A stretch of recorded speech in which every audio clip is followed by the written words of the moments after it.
Okay, so we are now live, and I will quickly tweet this, or not tweet this out because I'm currently suspended on Twitter, but I will gab this out. I will croak this out. R-E-A-M-I-N, streaming, just in case anyone is not keeping up on the YouTube and they didn't see the notification and they do follow me on Gab. I was a little bit active on Gab today just because I had a couple things to say. But I'm still unable to on the Twatter because of telling a Vox writer to go kill himself. Apparently, that was enough. And it's actually funny because I've been suspended twice, and both times it was from telling somebody to go kill themselves. So I'm 2 for 2 in being suspended for suggesting to someone that they should end their own life. That may be a good idea. I still stand by it. Still stand by that Vox writer should end his life, but I can't tweet that out. It's not politically correct to tell someone to kill themselves. That's why don't you do? Is this from last time or is this new? Hang on. Okay, it's new. So Josiah says right after I start, why don't you do Sargon's next this week in Stupid? Well, that's invitation only, I'm afraid, there, Josiah. And I know Sargon has invited me more than once to do something on his likely a secondary channel, but like I said to him the first and second time, I pretty much have to have something to do in order to, upload something to his channel. And as of yet, I don't really know what that would be. I don't really feel any kind of real burning issue that I would want to put up on a secondary channel. That I'd be confident to stand behind. And as it is, it's hard enough for me to really find the time to do much of anything, even on my own channel. So, eventually I'd like to do that, but I'd like to have something to talk about first. I am working on a video now, though. I'm not sure when I'll be able to finish that up, but I am working on another scripted video, and it'll likely be the Patreon video of the month. Even though I recorded a 40-minute rant, not so much unscripted commentary. That's how I would qualify a rant. But I did that earlier today, and it's going to take a lot of editing before I can get that out. But I like to have that and another thing I recorded out at some point. I just require the time to do it, and I'm hoping that at some point this week I have that time. Have I seen Sam Cedar's podcast? Yeah, I used to be subscribed to it. It's a waste of time. Don't bother. Don't bother with Sam Cedar. He is not someone worth listening to. But yeah, I used to be subscribed to Sam Cedar's channel, and it was up until him. Well, first it started out with his fucking faggot underling that I think quit his channel. Oh God, what was his name? I don't remember the guy's name, but he did a thing on, I believe, Gamergate, and it really pissed me off because it was just bullshit. And so I decided, you know what, this is crap. And I, like many of the people that listened to him when we were still staunchly on the left, we said, this is bullshit. This guy that's part of his team is full of shit. And people were asking Sam to redress it. People are like, Sam, you got a guy on your show that's just saying this bullshit. And so basically Sam did redress it, and he, in essence, agreed and said that Gamergators were essentially basement dweller faggots and that he had no time for them. So I was like, okay. And then I stopped supporting his channel. He lost a decent number of subs from that. I forget what he said, but he lost something like 100 subs from that. So, yeah, Sam Cedar's an asshole, and I think the best thing to do would be to ignore him. Let's see. Okay, so yeah, there's plenty of things to get through in terms of articles, because this is basically going to be my catch-up stream to where I'm finally caught up to where I needed to be in terms of all the stuff that happened in May, June, and July. So I'm now officially caught up after this stream, which is great. I have to still go through a whole bunch of shit on my Twitter to on my likes, which is basically my save list. I have to delete that. But I am officially caught up as of now. So I will share the stream or my screen, and we will get started.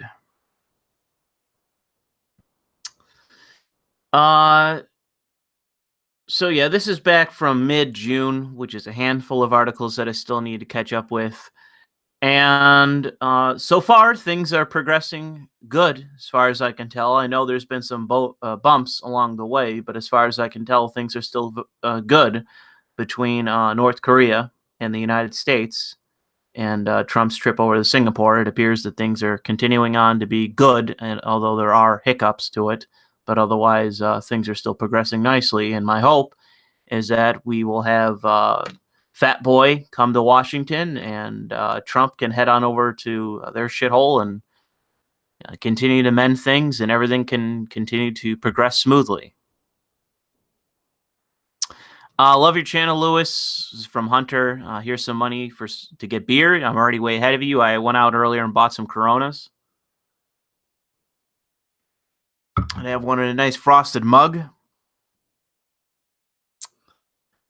So yeah, this was a good article. They got some decent shares back in mid-June.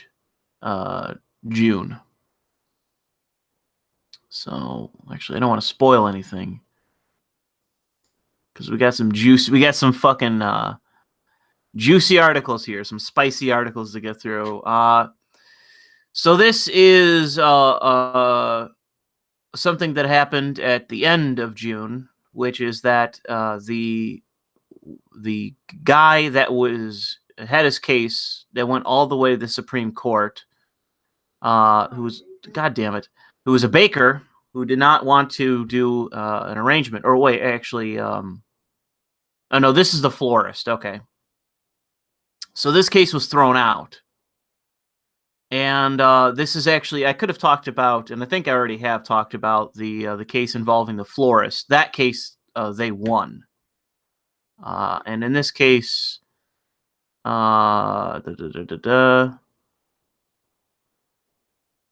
yeah, this is just another sign that the activists in this situation, I've said this many times before, but this is a clear example of what's happening in this case, and it being thrown out, that eventually there will come a time where you will have a case started by an activist, likely an LGBT activist. You will have a case that will go to the Supreme Court, and you will see the discrimination laws in the United States, the federal discrimination laws, knocked down.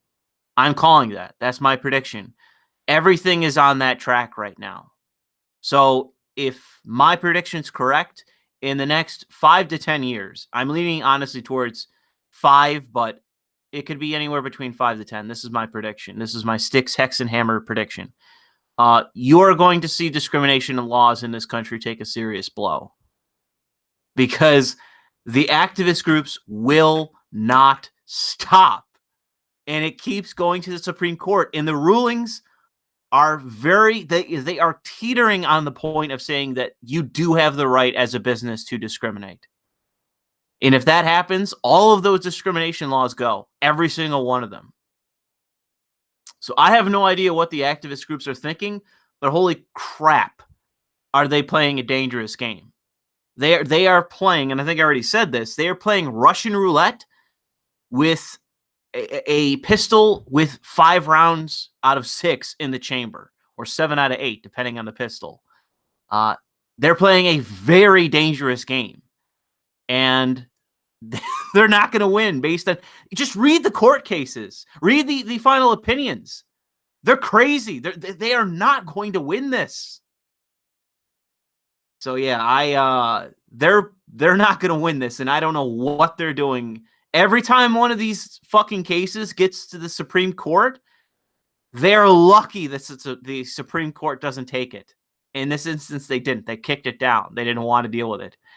And I don't know, man. These activist groups, man, they're crazy. And I don't even necessarily agree. I think there is an honest debate on the discrimination issue. And I don't think it's ever really been had. That was something that I wanted Sargon to do with a few different people, and I don't recall us actually hashing it out in a productive manner, in a serious manner, because I think there's honestly two sides to this issue, just in a philosophical sense. But I got to tell you that in terms of the actual case law, what's happening on the Supreme Court level, everything is currently going against the people that are in favor of discrimination laws. They're really playing with fire here, and they're going to lose this if they keep pushing it. So yeah, let's see here. What else? Oh yeah, speaking of this, actually, this is totally different. So for something totally different, right now in China, things are progressing also in the same track, and that is the fact that China has been seeing for quite a while a slowdown in their growth. Not necessarily a serious downturn in their economy, but their growth has been slowing fairly dramatically. And what Trump is doing against China with their tariffs is eventually going to force them to the table. I've seen a lot of different people, especially conservatives, say that this is a bad move, that whatever capital should just flow wherever the fucking, the capitalists of the world deem it to go, and that's going to solve every fucking problem in the world. For whatever reason, there was all these tariffs that already existed, and for some reason they weren't going away. I don't get it. Trump introduced tariffs, and there already were tariffs. But I thought that if Trump introduced tariffs, then other tariffs would then come into existence. Not that they didn't already exist. Man, it's so hard. I know that I'm not an economist like many people are. There seems to be an economist around every corner. In every armchair, there's an economist ready to tell me that what Trump is doing is not working. But then you have articles like this from Reuters, which sort of explain that China's kind of sweating. They're changing their propaganda. They're realizing that they've been backed into a fucking corner, and they're not dealing with George W. Bush. They're not dealing with Richard Nixon. They're not dealing with Barack Obama. They're dealing with somebody that's ready to play hardball with them. It doesn't give a shit how many fucking corporatists and stooges for the Chinese come out and say that it's a bad move to introduce these tariffs. They're sweating. Trump is not. And if you are sitting here defending China in this instance, you may want to rethink that. And I think that a lot of people will. I think that eventually Trump is going to win on China. And then all of a sudden, everyone's going to come out of the woodwork and say that they always agreed with the tariffs. That's what I think is going to fucking happen. Because we'll get to it. There's another article I have here about what Trump is doing and the fact that this is what I've been saying the entire fucking time, and I'm right. The Ben Shapiro's of the world, whatever that fucking main, the Wall Street Journal authors of the world, they're writers. They're fucking hacks. They're cranks. They're economic dogmatists. They have a direct financial interest in China becoming the new superpower of the world. They don't give a fuck about America. They don't give a fuck about our hegemony in the world. They have their money riding on China, and this is going against their direct financial interest, and that's why they don't like it.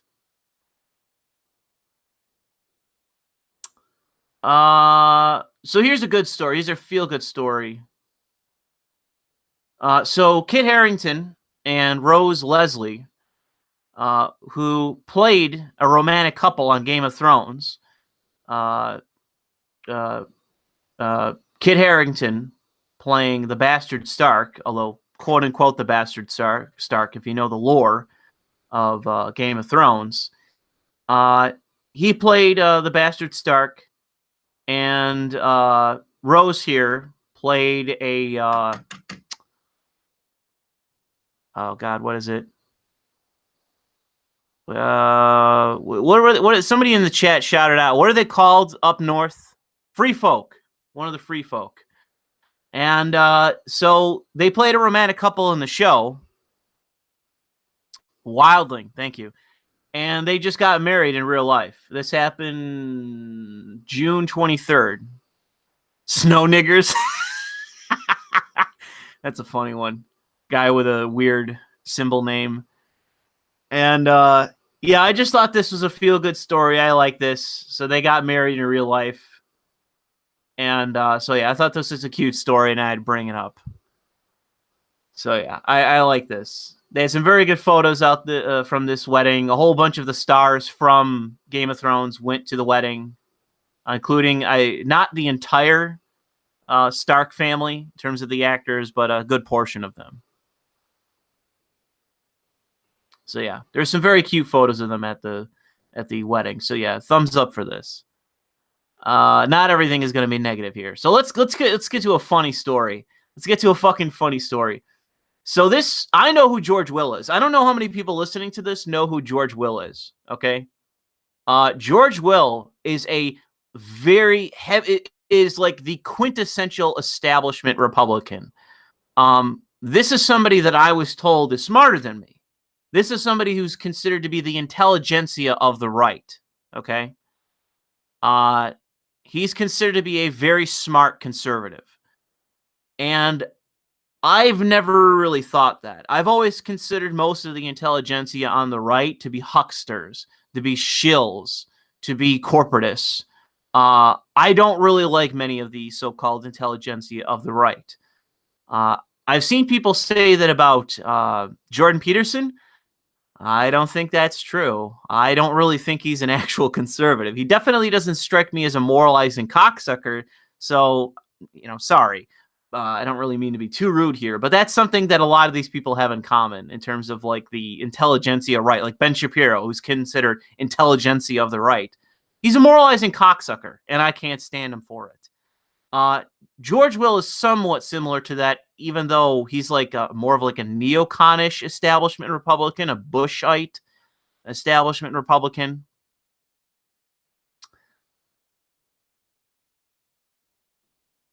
Jordan Peterson says he's right wing, but I've heard him describe himself as a classical liberal. So he's straddling center right like nothing else, in my opinion. I've heard plenty of things from Peterson that sound very centrist, in my opinion.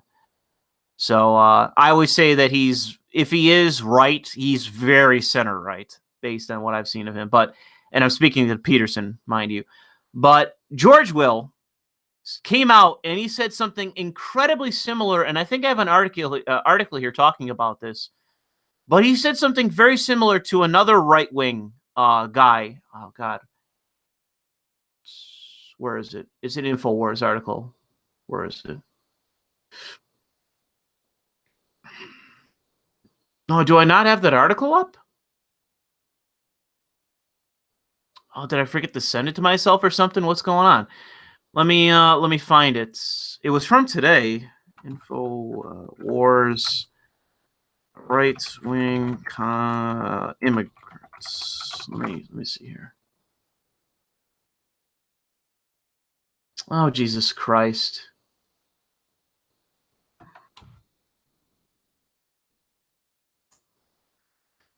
I don't see it here. Let me double check. National Review, no. Oh, what the fucking shit.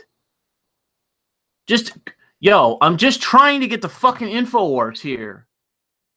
All right, let's try this. I think it was by Paul Joseph Watson.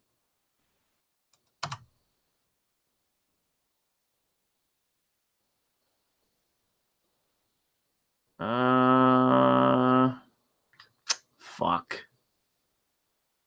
I can't find it, but it was an article, I believe, by Paul Joseph Watson, and it was two right-wing commentators that said that basically the same thing as George Will here. Or actually, no, I'm confusing two different things.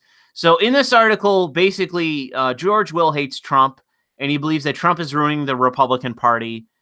And what he wants is and he said this, that he wants the Democrats to win in November, and that he believes that many of the current Republican lawmakers need to go. So he wants conservatives to vote for the Democrats in November. And I thought this was worth mentioning because this is a crazy thing for a right-wing intelligentsia, partisan Republican to say. It's kind of weird. Strikes me as kind of weird. Why would George Will, a staunch Republican, be wanting the Republicans to lose in November? Someone's gonna have to. I know I'm not a galaxy brain like George Will, but someone just kind of needs to. Oh, I have the tab here. Here we go. So I'll get to that next. So yeah, somebody in the chat, please shout it out. I'm nothing more than a pea brain. I am that 4chan meme of a person who has like a caved head, a curvaceous head. I need someone out there with a galaxy brain to explain to me why I don't find it. I can't make sense of this article. I can't make sense of this brilliant mind of the right. Why people on the right should vote against Republicans in November. Please, can someone please explain it to me? So yeah, we'll get to this article. Let me close out of this. Okay. So this is actually a good article from Paul Joseph Watson. And I keep seeing this. This is the thing, right? I keep seeing shit like this happen. So in this instance, you have Jennifer Rubin and what's this guy's name? Matt Boot. Or Max Boot. So I've heard of Max Boot. I know who Max Boot is. And he's a right-wing commentator. I think it's more than just the Washington Post. I thought he was National Review. I can't remember who Max Boot works for, but I know he's a right-wing commentator. Jennifer Rubin I've never heard of, so I don't know who that is. But I as far as I know, she's right-wing.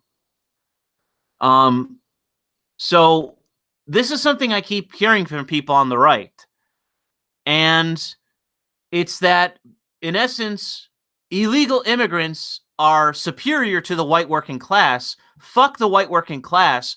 Republicans and conservatives should not represent the interests of the white working class. Fuck working class people. And we should instead bring in hordes of illegals. Can someone on the right explain this to me? Because I'm really having trouble understanding why people on the right want open borders. I thought that was the left. I thought it was exclusively the left that wants open borders. And yet you hear people like well-known intelligentsia, Bill Kristol, who I'm told is another galaxy brain from the American Enterprise Institute, another economic genius that I need to bow down to with my brain with a giant dent in it. The galaxy brain of Bill Kristol and Max Boot, who I've heard of. These conservatives are telling me that open borders is a good thing. I need some help. I need some help from people on the right to explain this to me. As a retarded center leftist, why they are linking arms with the far left. Is it that conservatives aren't unified on the issue of immigration, despite the fact that they pretend as though they are? Because this is one of the things that I find irritating. Is the right is not unified. The right is definitely not unified. And one of the things that keeps them from being unified is the fact that there is a distinct difference in the politics of nationalist conservatives, who are called far right, and internationalist conservatives that I don't really know how to define other than they're capitalists. I don't really know where they would fall in terms of the political spectrum. I just know that they are utopian capitalists. They believe that capitalism is the end-all, be-all, and if you open the borders, hey, man, the market will just fucking fix it, man. It'll work itself out. Self-deportation. Everything will work out fine. You know? Everyone's the same. What's his name? Was it Rousseau? Was right. Everyone's a blank slate. Am I wrong? Is it Rousseau? In terms of blank slate, tabula rasa? I believe it was Rousseau. He's right. And that every immigrant's about the same, legal or otherwise. And hey, they're going to do the labor that the lazy pieces of shit white working class won't. I don't think it was Locke. Was it Locke? I thought it was Rousseau. Can I? Is anyone definite? I need a definite answer. Oh, okay. I think I'm wrong about it being Rousseau. It was Locke. Okay. I'm getting them confused. I'm getting the Enlightenment thinkers confused. My bad. No, somebody's saying it was Rousseau. Okay, there's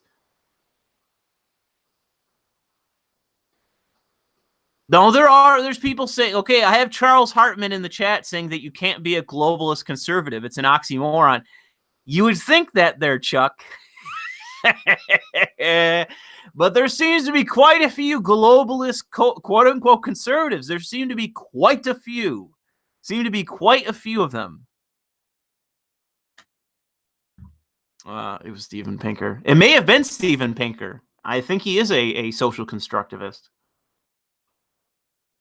Maybe not Pinker. Maybe it was somebody else. I know somebody who's like a big name intellectual is like a legit social constructivist.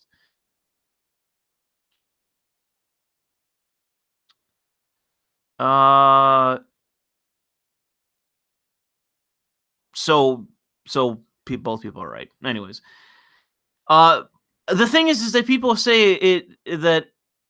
So I guess somebody says it's false conservatives. Like, I don't know what you want me to say. This is a major portion of the right. Are you going to lie to me and say that this is not a common viewpoint of people on the right? That there's not a serious percentage of people that are registered Republicans, self-identified conservatives that believe this? You're going to tell me that that's not fucking true? Yeah, so I see people correcting him in the chat. There are such a thing as globalist conservatives. They very much are real. They do exist. And they are a very serious percentage of conservatives. I got a super chat. What is it? Your face when the only smooth brains like us can understand why open borders is a bad thing. I don't know what to tell people. Like libertarians, there's a lot of fucking libertarians that get really hung up on the problem. I just sent a message to somebody over Facebook talking about this because they're talking about open borders conservatives. And I said, there's plenty of libertarians too that are open borders. And they just lie. They're very quiet about the fact that they are open borders. That or they're pretty much like, okay, everything, we get rid of government almost entirely except for borders, except for military and borders. You know, that's one of the things that they have to frequently say to separate themselves from the fucking insane anarcho-capitalists who who are retarded. There's the summary of their beliefs. It's unpopular amongst general conservatives. It's the norm amongst the elite of the right. That's my appearance. That's my takeaway as well. There, Zontar, is that among the elite establishment Republicans, you pretty much hate the working class, and you think open borders is a good thing. You think that, again, these people are utopian capitalists. Like, that seems to be how I would define them. That's my accurate description of these people. It's what defines them. It's the market will figure everything out, so just open the fucking borders. That appears to be what they argue, because it's always couched in economic arguments.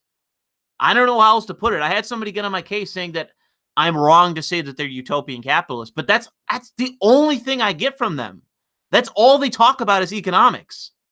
And they are the most like hyper capitalists that you can find that aren't self-identified libertarians. So what else do you want me to say about them? You know, I just listen to what they say and I interpret it how they say it.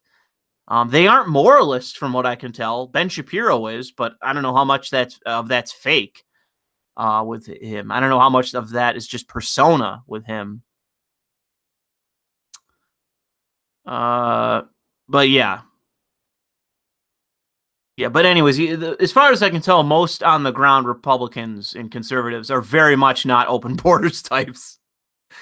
I've never really, I don't know if I've ever met somebody that is a conservative who's open borders. I don't think I ever have. And I've met plenty of conservatives, plenty of self-identified Republicans, plenty. I don't know if I've ever met that's ever said, like, you know, walk up with like a fucking trucker cap and American t-shirt or whatever and saying like, yeah, you know what, this thing we need to put on the Republican agenda, a Republican policy, open borders. That's the thing we need to have. You know, this is very much a hush-hush kind of thing with Republicans that I've always taken away. Is that, because, I mean, with George W. Bush, man, he wasn't too big on fucking deportations, was he? Wasn't too much that, hardline fucking border control advocate that you see with Trump, who very much doesn't appear to be fucking around.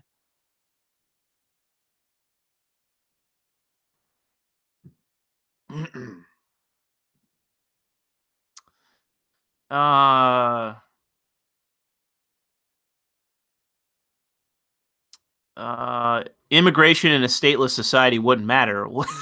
Immigration in a stateless society isn't immigration. You're already in anarchy. And anarchy is just 5 seconds away from having tyranny. Anyone, I don't even want to get into it. Anyone that thinks that an anarchist society is possible is out of their fucking mind. Any anarchist society is 5 seconds away from being in a tyrannical system. Somebody says something about Asians. We'll get to an article about Asians. I got an Asian-related article here, so we'll get to that. Well, actually, a couple. One of them's funny. Well, two of them are funny because they're back to back, but we'll get to that. Okay, so here's a crazy article. So Trump, the other day, this was very recent, Trump basically scrapped the guidelines that, in essence, told the universities that they should actively discriminate based on race in their admissions guidelines. So under Obama, this was actually part of the policy with admissions in colleges, was you should use race in terms of your admissions. This is something that Trump, very much to his credit, and even his administration, more than just Trump doing it, they scrapped this, and they should very much do this, because this is bigoted. It's not just, the ideal version in people's minds about affirmative action.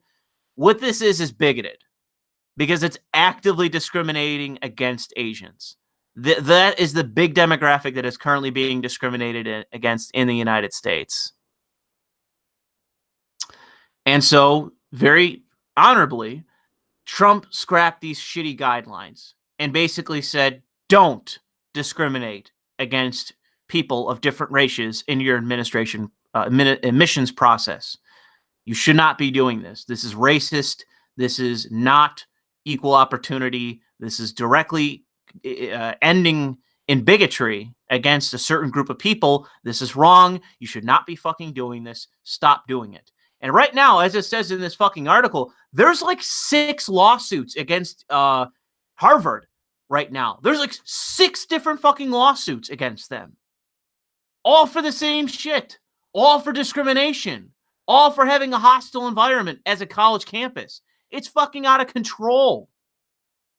How many lawsuits need to be against a single university? This is supposed to be the most prestigious university in the country, other than Yale, which is also mentioned in this fucking article as being discriminatory. And so, you're a major university in the United States. You're one of the 2 most prestigious universities in the entire country. You are Harvard, you are Yale. 2 most prestigious college campuses in the country, all right? What is your answer to Trump saying, hey, you guys are fucking discriminating, and it's based on these guidelines from the Obama administration. We're getting rid of this shit. Stop discriminating. Stop discriminating based on race. This is wrong. This is directly and definitionally prejudiced. Stop doing this, and discriminatory. Stop doing it, okay? What do Harvard and Yale say as of yesterday? Fuck you, Donald Trump. We're going to continue being racist. They literally said this in a statement, that they are going to continue to discriminate. They're going to continue to discriminate. This is fucking insane. They had Edward Bloom, who's the president of Students for Fair Admissions. He went on Tucker Carlson, who's been covering this on his show, and saying that the quota today is against Asians, much like the quota back in the 1920s and 30s was against Jews. And he's right.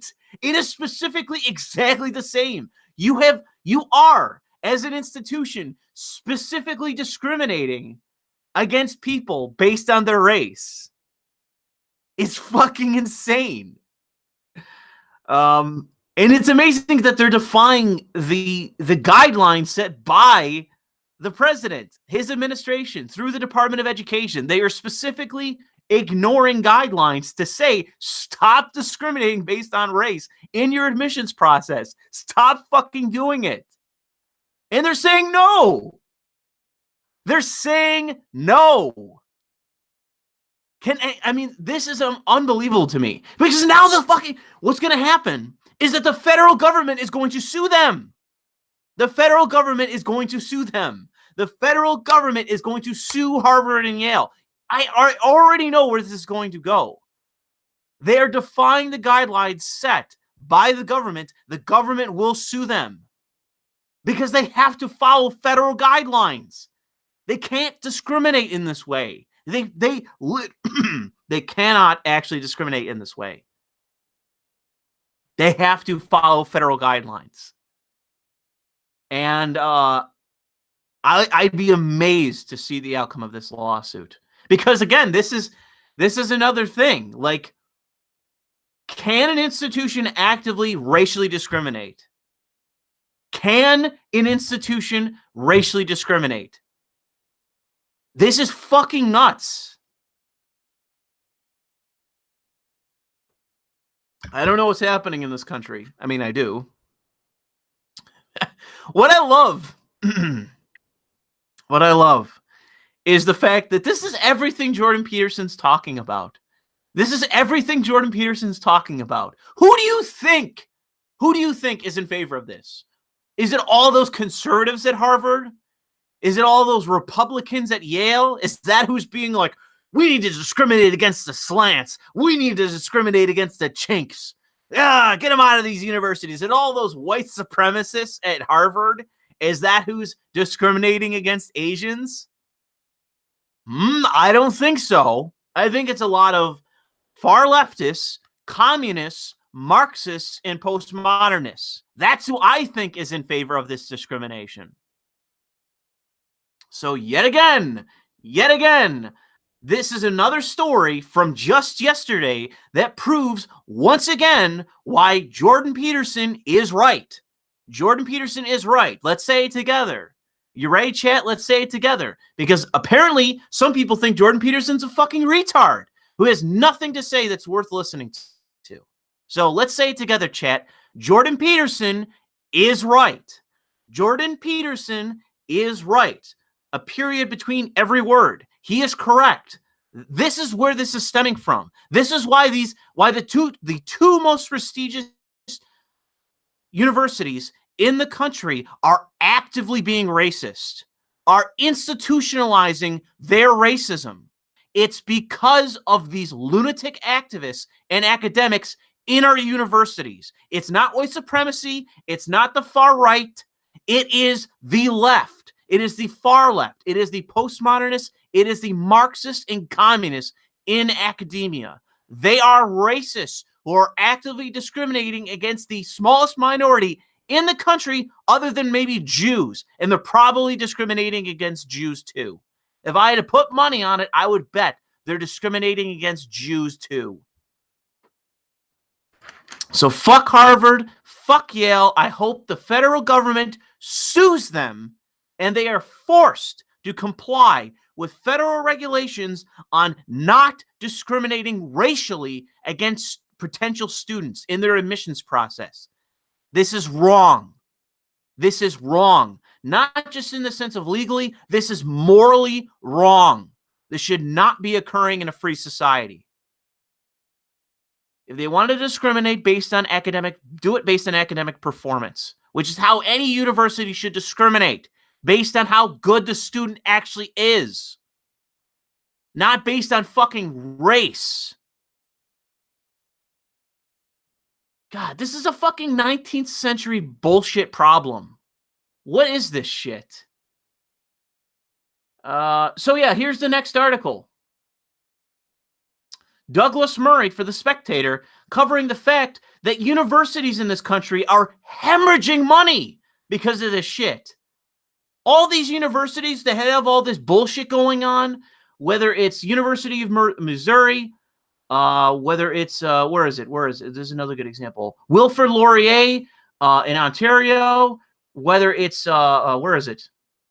Evergreen State. All of these universities are hemorrhaging money.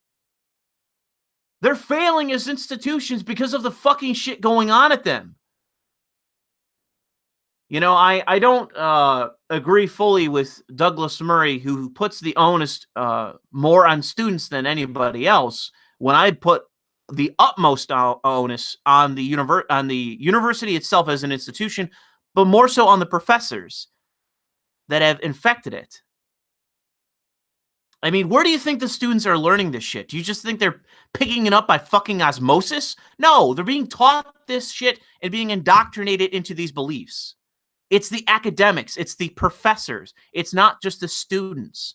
So Douglas Murray is a good article by him, and that's why I'm citing it. But as far as I know, the most right person on the issue is Jordan Peterson. Jordan Peterson is correct on this issue. So Douglas Murray is right, but Jordan Peterson is more right on the issue. Students are devastating these college campuses, and they are having a very real financial effect as a direct result. But the fact is, it is the fucking professors indoctrinating these students into these beliefs. So they may be the mob, but they're not the leaders of the fucking mob. Look at that. You guys remember back when you had a student journalist who is this Asian journalist at a university, student journalist, and I say his race specifically to indicate that he's not white. He's a student journalist. There's a protest happening, and he's going around. He's trying to talk to people. He's trying to get interviews to see what's going on with these protests. So he goes up to this activist, starts talking to him, and then out of nowhere, a professor approaches him. And he says to the professor, "Can I interview you?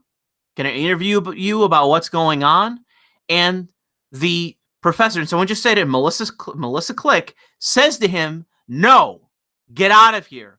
And what she does is she then whips up a mob to come over and physically force him out.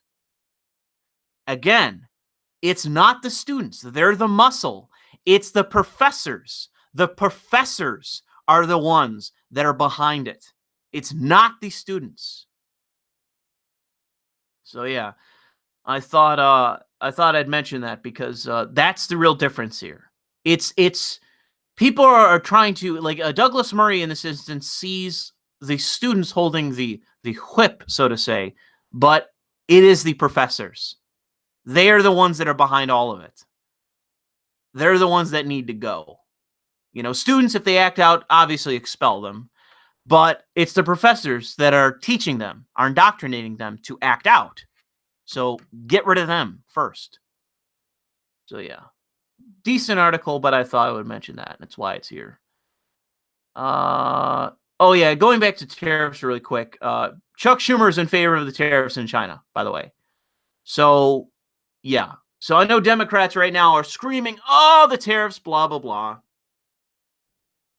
Plenty of people on the right doing it too. But this is not a stupid strategy. Okay, this got no coverage, by the way, that Schumer did this. But Schumer is in favor of the tariffs against China.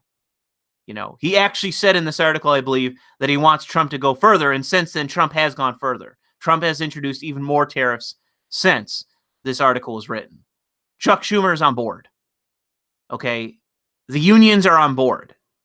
The people that are on the left that are not fucking retarded are in favor of this strategy. Because this is actually, in large part, a Democratic/leftist strategy. Like, it's what's funny about Trump is that this is not actually a right-wing strategy. This is very much a left-wing strategy. But again, it's not tariffs for the purposes of just fuck China, go American jobs. It's a negotiation tactic. You know, this is what it is. This is what it is. It's negotiation. That's what it's about. Speaking of China, let me find the article. Where's that article at? No, that's another juicy article. It's empty. Oh, we got a database issue with this one. Fucking. Oh, I guess we'll go to this. So this happened late June, and I didn't cover it, I don't believe. And this is another positive sign. This is a sign that we are not fully under the wing of the Saudis just yet, in that the Supreme Court has upheld Donald Trump's right to have a travel ban against Muslim-majority nations. For anyone who's not a fucking retard, you would think that the United States can determine who's allowed in and out of the fucking, or not out necessarily, but into the country. You would think that the United States had borders and that we should be able to control them. Thankfully, the Supreme Court has reaffirmed that. I know today it seems to be a controversial topic that we have borders and they should be enforced. I know for whatever reason, there's a lot of people that don't believe that currently. But, Abaddon said that it should have been a full-blown Muslim ban. Well, one can wish, but at least we have currently we have the right to prevent travel into the United States as it relates to Muslim-majority nations.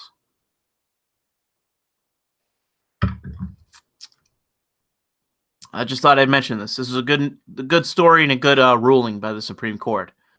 Because if it were the other way, if it were another way, holy shit, would this country be in trouble if it went some other way? I know that there's another article here. I wanted to talk about. Where is it? Oh, here it is. Where was that article? Let me exit out of that.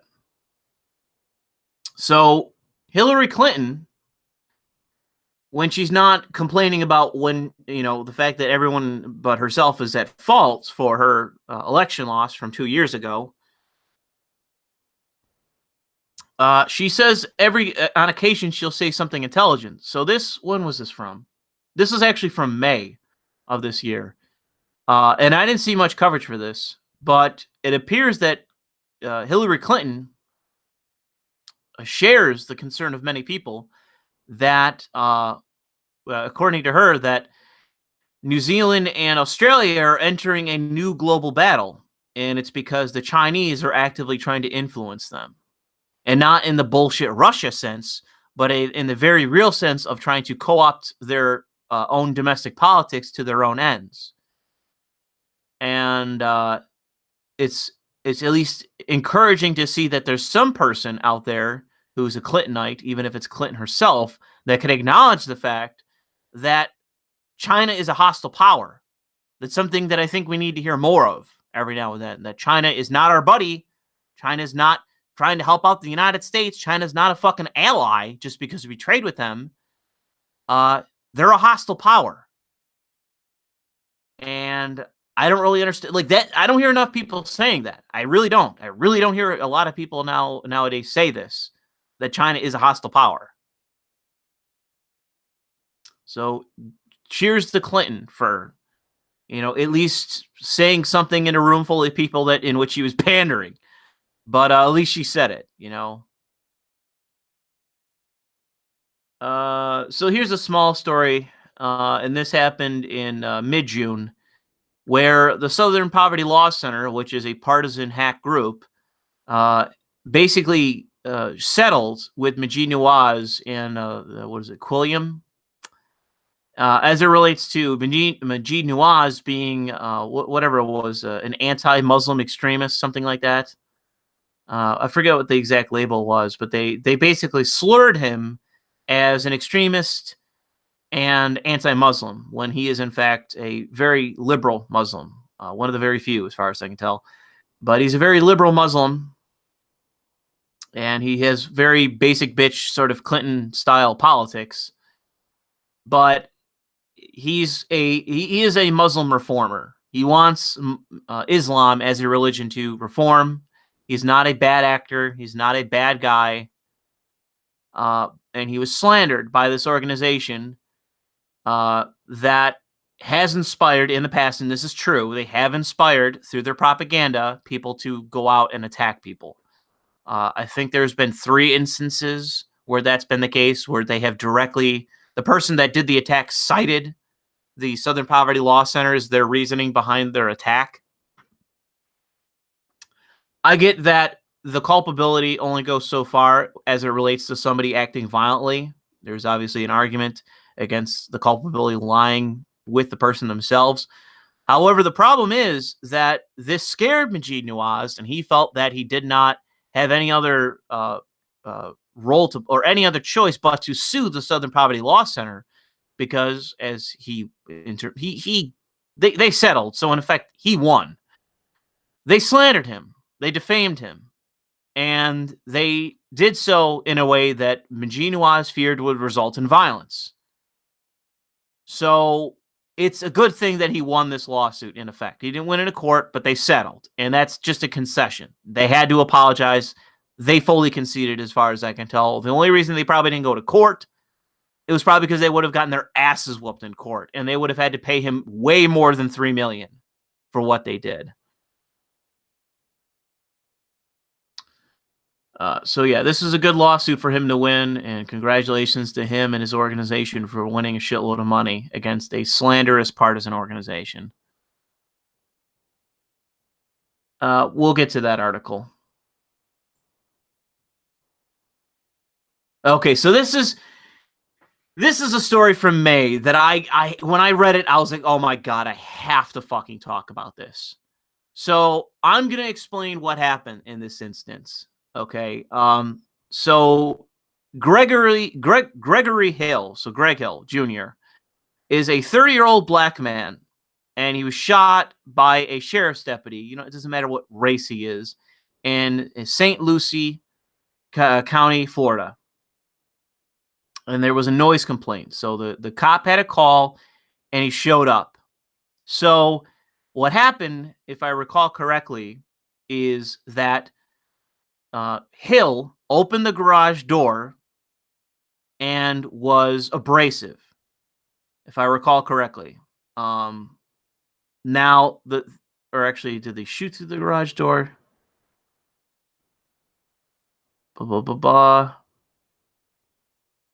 I can't remember the exact details of this, but in effect, he opened the garage door and he got shot.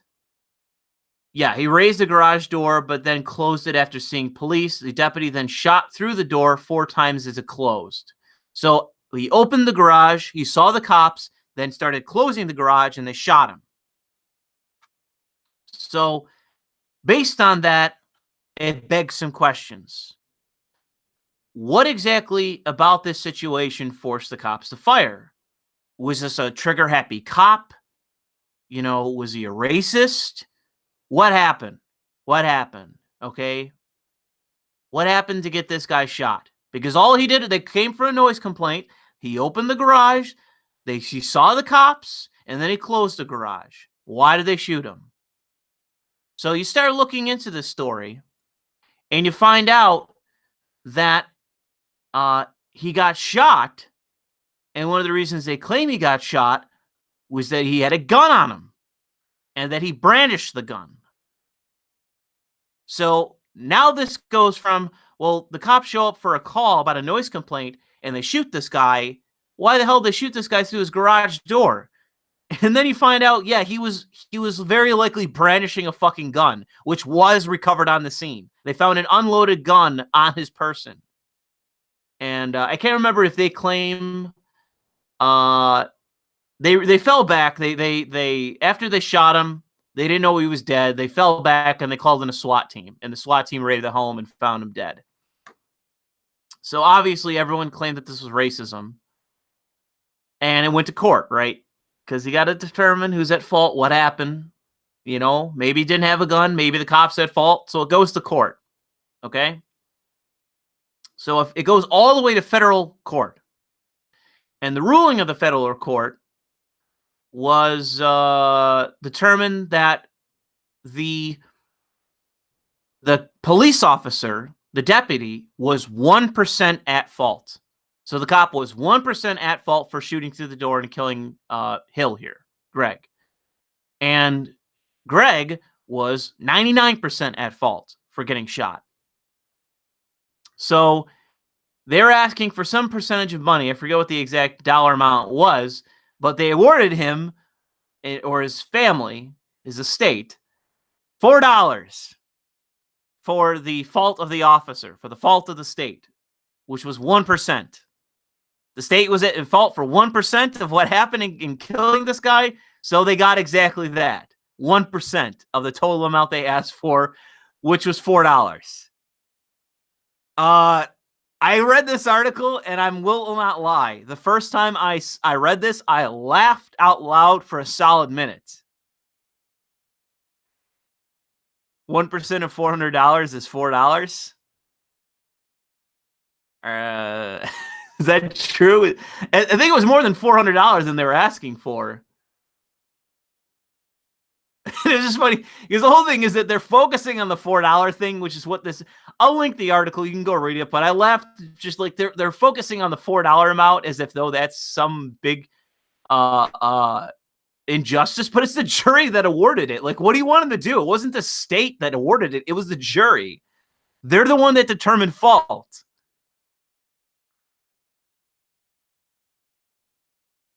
There's somebody saying there's a follow-up article where the judge ruled they don't get shit. I haven't seen that article. That's fairly amusing if that's true. But yeah, I just thought I would mention this because I thought this was funny. Just because they got awarded $4 by the court, by the jury specifically. I thought it was a funny dollar amount because he got basically blamed for 99. It is literally like 99% of the fault. It says it right here. Only 1% of the incident, the department, actually, hold on. But because the jury found the sheriff responsible for only 1% of the incident, the department will only be required to pay 1% of the settlement, which comes out to four. Is this a typo? Is this a typo? 4 cents? It says 4 cents in the article.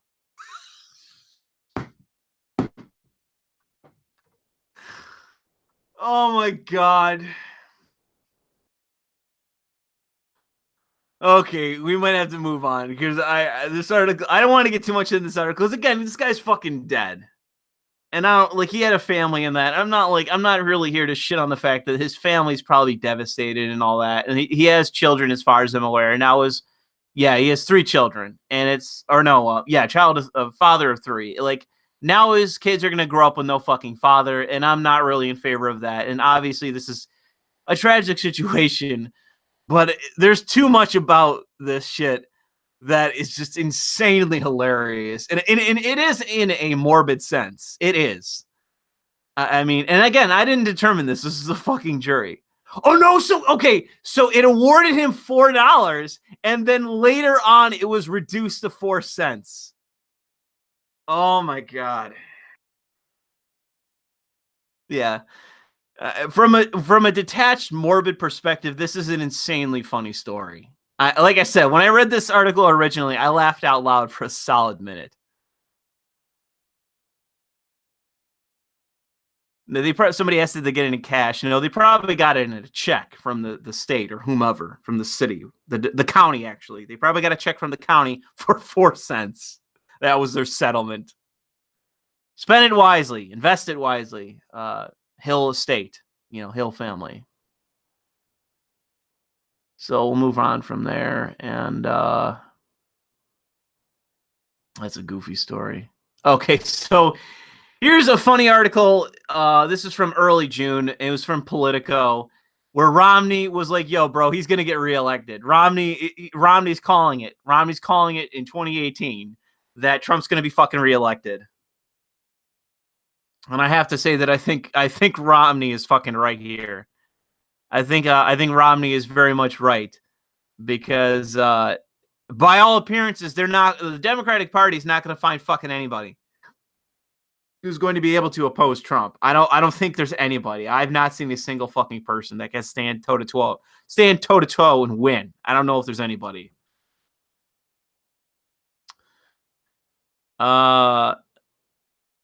A check for 4 cents. Yes, that's true. That's exactly what happened.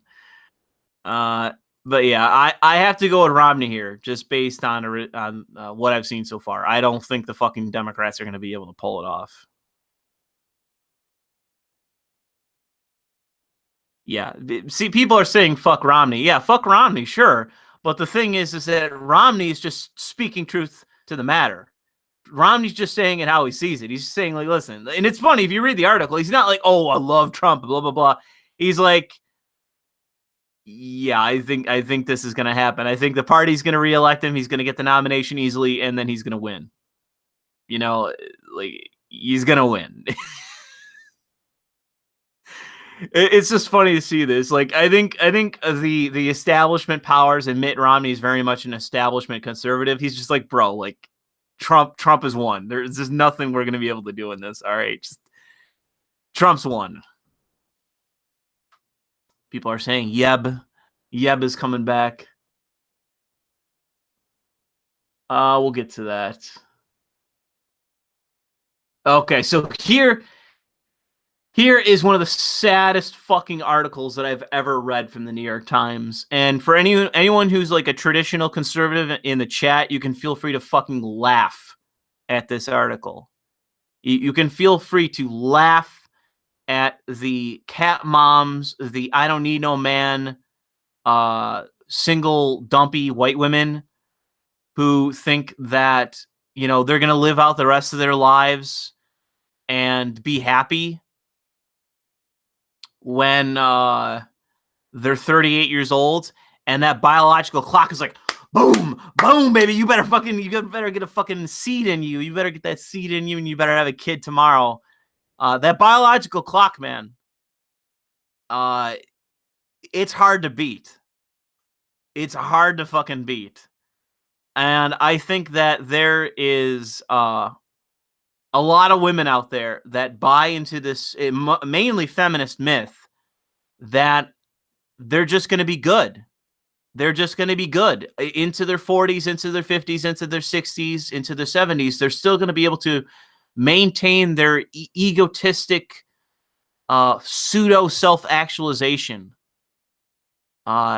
When in fact, I don't think that's possible for a lot of women.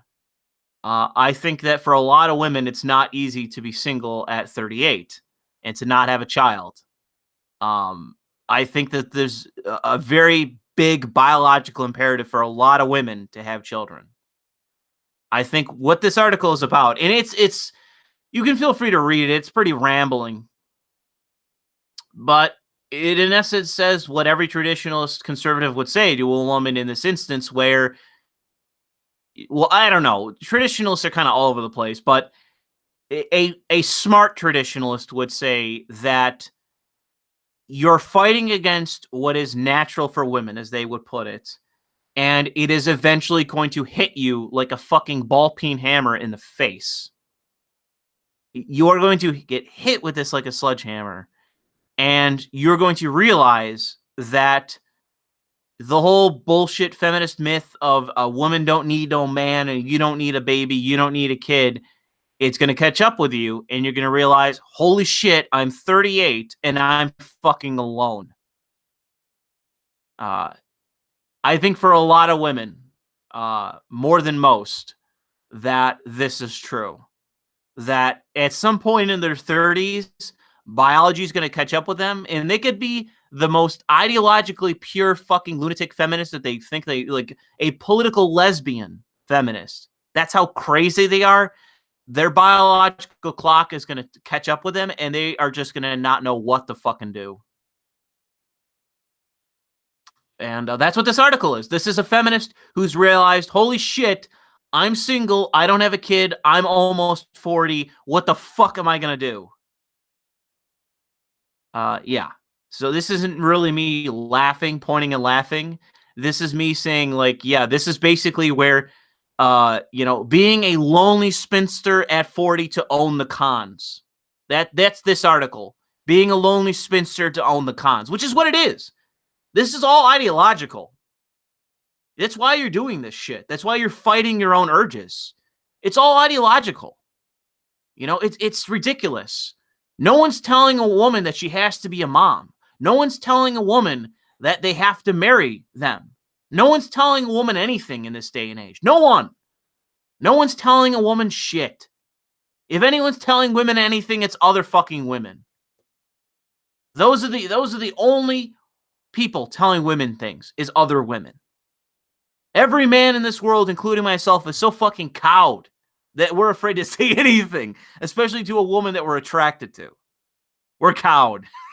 We've given up. Men are on our knees, and we just want the pain to end. We have given up. You know, we have been demolished. It's other women that are telling women things. And what more women need to be telling other women is, yeah, I'm in my late 30s, I'm almost 40, and I'm fucking miserable. Because that's what this article is. That's what this whole article is, an admission that for a lot of women, they have a biological imperative to have a child, to have a family. And if they fight it and fight it and fight it, one day they're going to wake up, they're going to be almost 40, and they're going to be fucking miserable and having, in essence, a midlife crisis. That's what this is for women, a midlife crisis. You're almost 40 and you don't have a family.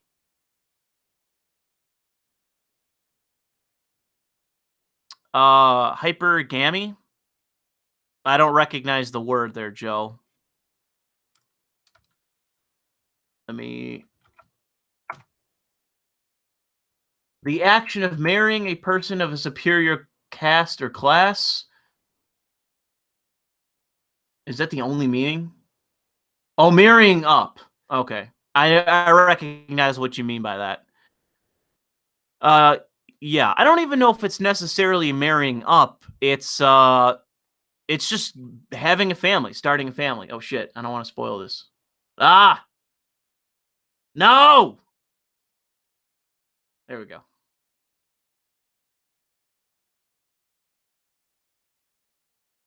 Hypergamy? I don't give a fuck.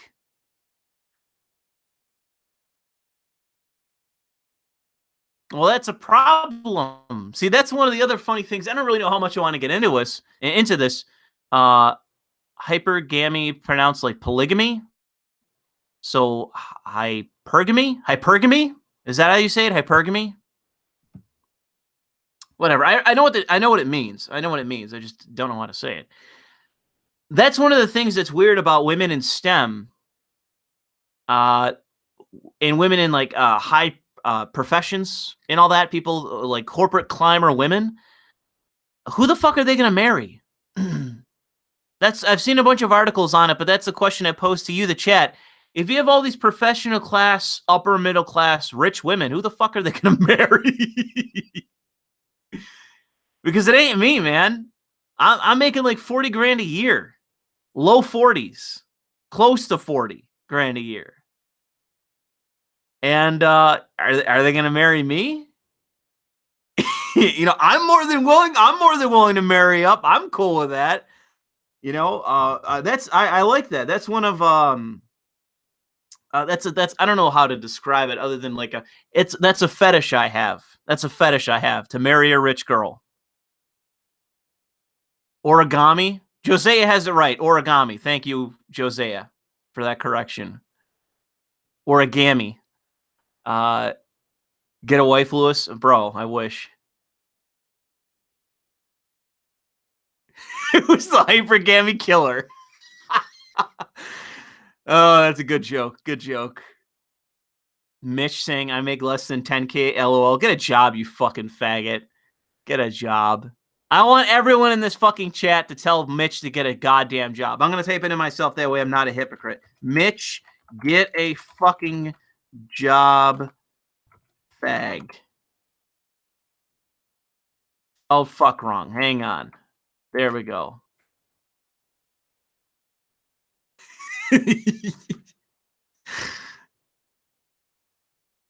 Did I see Serena Williams cry about losing her rank because she was not playing while she's pregnant? Yeah, and as far as I know, they're going to make concessions about that. Whatever the tennis shit is. They're going to make some concession about that because of it. So just another fucking sports league that's fucking cucked. There we go. Did somebody just say work will set you free in the chat? Is that what I just saw? Anyways, let's move on.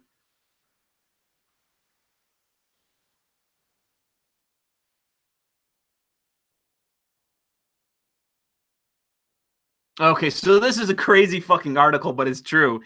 Is right now, my governor, Andrew Cuomo, Italiano in chief, is attempting to use taxpayer dollars to pay for legal services for detained illegals. And even Daily Caller is actually incorrectly saying detained immigrants. No, Daily Caller, Tucker Carlson's website, you mean detained illegals. Because it doesn't actually, as far as my understanding of the reading of what's actually said, it doesn't actually specify legal or illegal immigrants. It's simply quote unquote immigrants. It doesn't specify, so that includes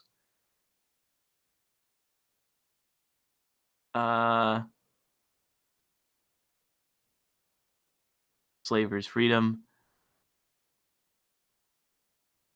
Anyways, so yeah, this is a crazy ass story.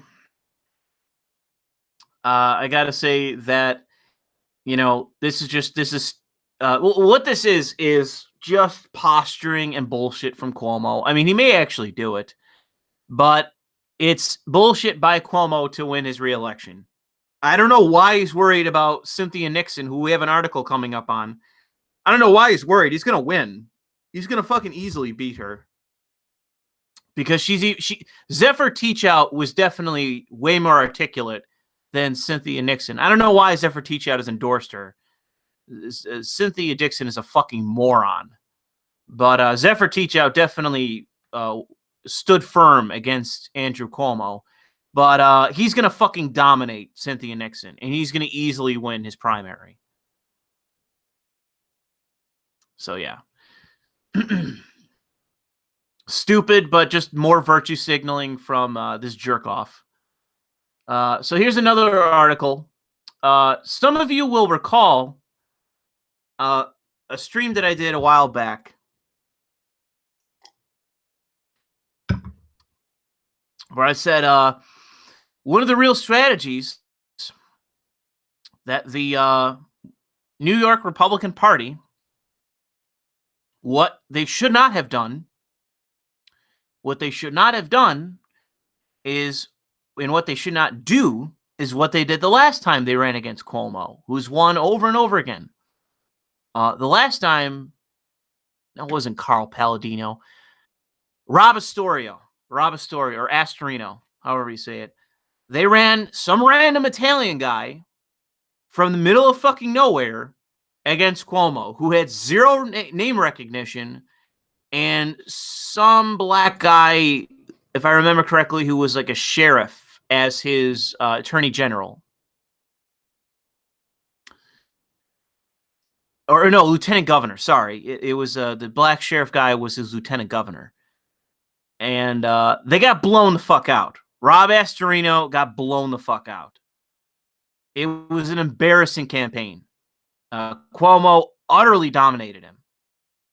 And as a registered Democrat, my genuine political advice for the New York State Republican Party was to never fucking do that again. Don't find some random Italian guy with zero name recognition and run him against Cuomo. Don't do that. Don't do that. Don't run random Italians against fucking Cuomo, because he's going to kick your ass. So, it's a new election. It's formally June, but it's now July of 2018.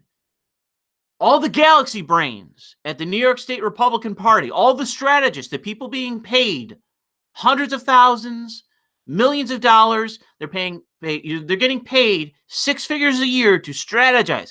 How do we defeat Cuomo? And a white 60 or 70-year-old activist strategist who's a lifelong Republican, who's probably also Italian, sits down at a table and he says, okay, boys, what are we going to do?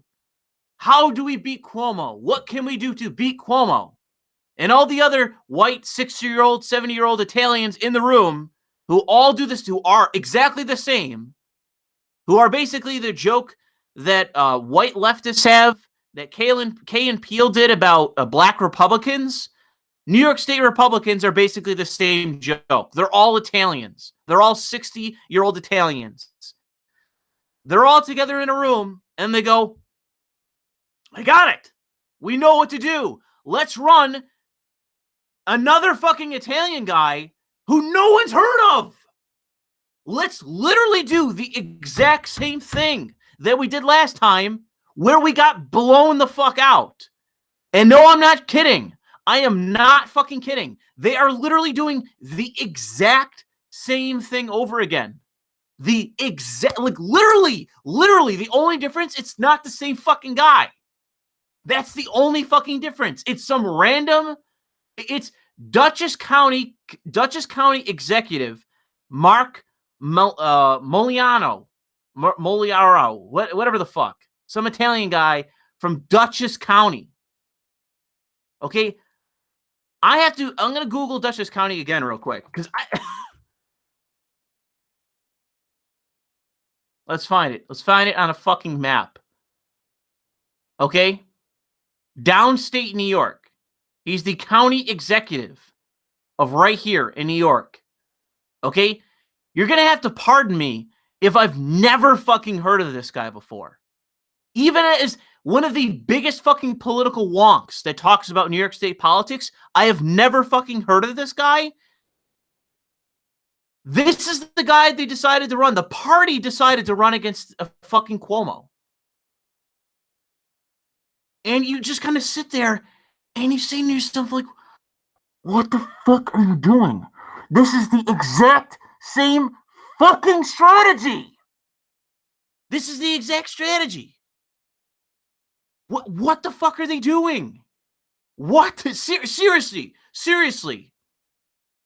I mean, I don't know if anyone follows me who's like a New York State Republican, but like, you have to be embarrassed by this. You have to be sitting there saying to yourself, like, what the fuck are they thinking? What the fuck are they thinking? This is literally what they did last time. And what this article is basically saying that, yeah, right now, as of now, in the polls, as it was last time with Rob Astorino, Cuomo is blowing the fuck out of this guy. It's not because people in the state are just like, oh, I will naturally pull the lever for every Democrat. I am in a all-red county in the middle of the state. I will just pull the lever for every Democrat. No, it's they asked the guy, like, who are you voting for, Mark Moliano, or are you voting for Cuomo? And people go, who the fuck is Mark whatever the fuck? Who the fuck is this guy? Oh, he's the county executive for Dutchess County. I mean, you're probably going to have more people saying, where the fuck is Dutchess County than anything else. It's unbelievable. It's unbelievable to me that you've had years to come up with a strategy. This is the best you can fucking come up with? Are you kidding me? Like, it's unbelievable. It's like, I almost did a fucking video on this. I almost did a full fucking video on this where I was like I was just going to pinpoint the time frame of how many years the New York State Republican Party has had to plan to defeat Cuomo. And both times, they've done the exact same strategy. They've pulled some random Italian fucking guy, Republican politician, who's also very inarticulate and just not very charismatic, from some random part of the state and just been like, yeah, this is the guy we're fucking running, bro. What kind of strategy is that?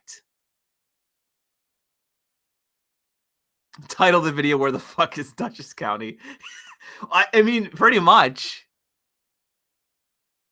The thing is that there's several ways in which you can do this, that this could have worked. It's, if you want to pick out some random Italian guy, fine, pick out some random Italian guy, but you have to find a random Italian guy that is like Trump, who is going to generate non-stop coverage. Non-stop coverage. So everyone knows who he is. Like, if you're from my area, everyone knows who Carl Palladino is. Everyone in Western New York knows who fucking Carl Palladino is. Most people think he's a twat. I think he's a twat. But the fact is that he has huge name recognition here, even though he's like sitting, I don't even remember if he's still on the school board in Buffalo, but that's where he wound up. Everyone knows who he is. Most people don't like him. But he's some random Italian guy. But everyone knows him around here. That's what you need. You need a random Italian guy that has name recognition, that's fairly charismatic, and that draws media attention so people know who he is. That way, when you run a poll and like 80% of fucking people, what was it? Who was it? What was the percentage? Where was it? God, where was it? It says it somewhere in this article where they say they don't know who the fuck he is.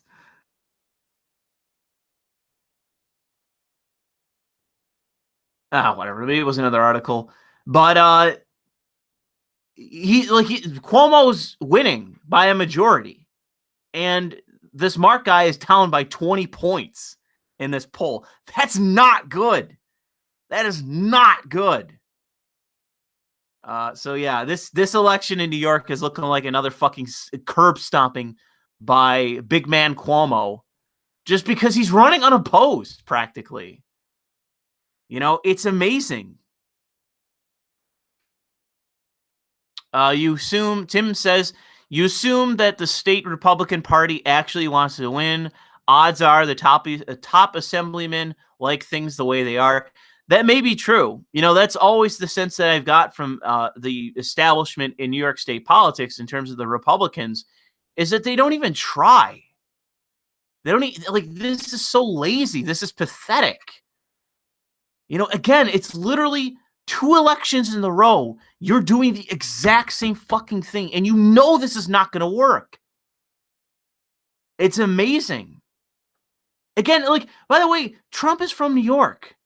New York City is Trump's stomping grounds. This is, dude, Trump could come here. Trump could come. This is his own state. This is your fucking strategy when the president is from here? I'm just, it's breathtaking. Oh yeah, Trump Jr. I don't know if Trump Jr. would be willing to do it, but holy shit. There's an example. Trump Jr. runs for New York State governor and has his dad right alongside with him running. Imagine that fucking campaign. Imagine Donald Trump Jr. running as a Republican, running against Andrew Cuomo for New York State governor. Imagine that fucking race. Now there's a fucking race. And you know Trump is going to fucking stump for his own kid. I would still say that on paper, I would probably still give it to Cuomo. I probably wouldn't give it to Trump Jr. But I guarantee you that Trump Jr. would have a way better fighting chance than fucking this dude here. This guy's going to get curb stomped.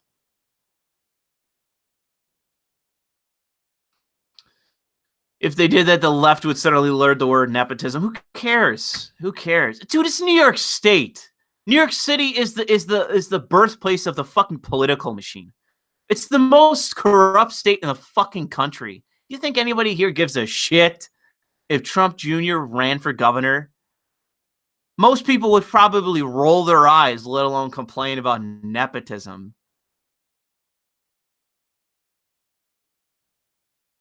Of all people to criticize, I don't think Cuomo would. I don't know. Cuomo would have some pretty big balls to complain about corruption.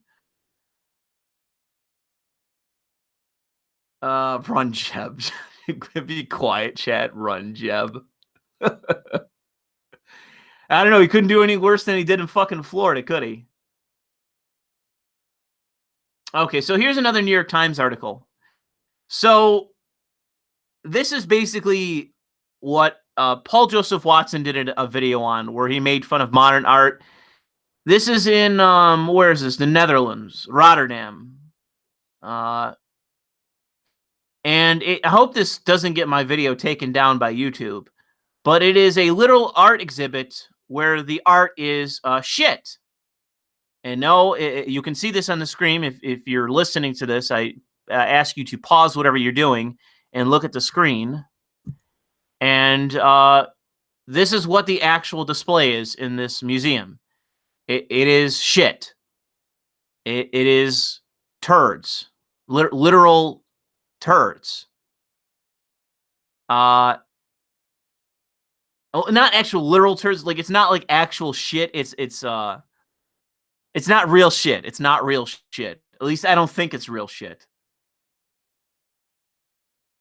Let me double check that it's not shit. If it's real shit, then we're gonna have a problem here. Okay, it's not. It's just a sculpture.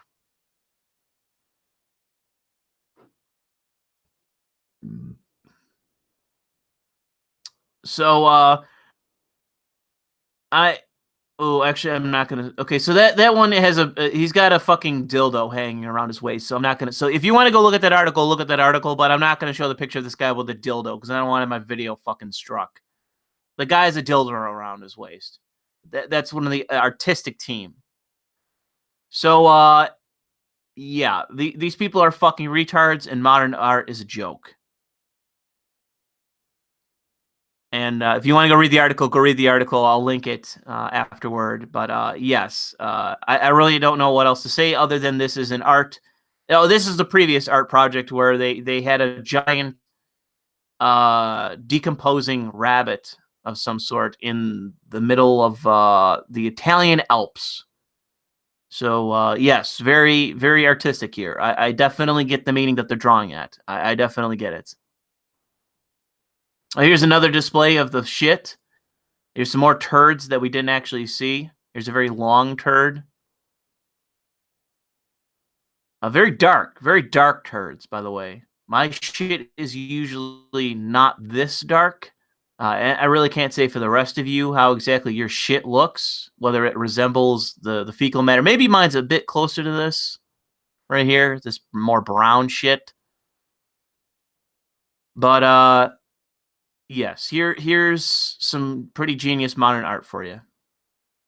And they claim that it has some very deep meaning. Oh, god damn it, the fucking dildo suit. All right, I'm just going to click off this fucking article because they have multiple photos of the fucking dildo suit. And I guess we'll talk about this article briefly. So this was actually a very good article by ProPublica, which I don't really source much, but it's in essence a story about a guy in Adams County, Ohio, and the real predicament of living in the Rust Belt. This is very much a story about the catch-22 of the Rust Belt, which is what happens when you live in an area that is ultimately completely dependent on industry, and when that industry moves out, and how much it fucks up an area. It's not super long of an article, but it's very much worth reading. I find it to be very. I sympathize very much with the residents, and I find it to be very similar to my own area, where when industry moves out, it can just devastate a community. And it forces people into the situation where you could grow up in an area for multiple generations, and you may need to just leave the area. And in this situation, what happens is that the guy moves out for a job, but ultimately, if I recall correctly, just moves back because he didn't want to. He liked the area, and he didn't want to leave the area, and he liked the community. And so he basically took a job that pays way less than what he made at, I believe he worked at a power plant. So yeah, it's more or less a sad story,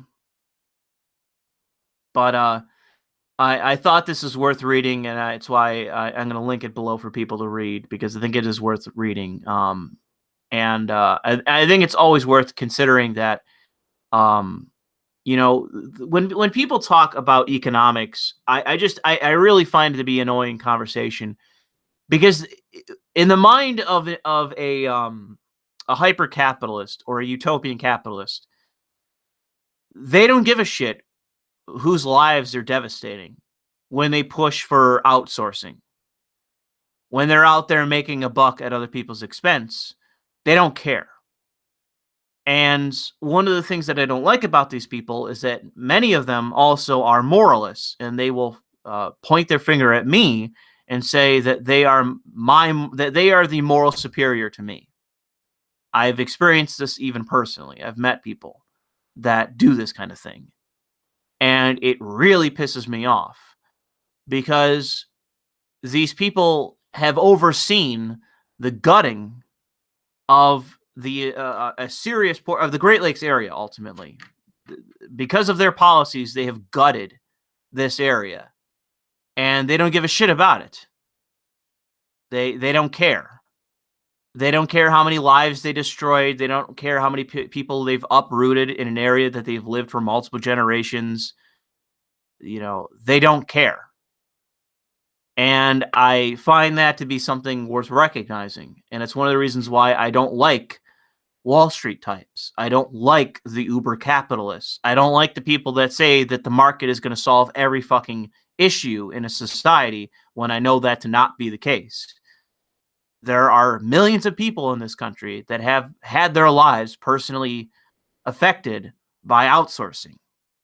And to say that it's ultimately a boon upon everyone is a lie.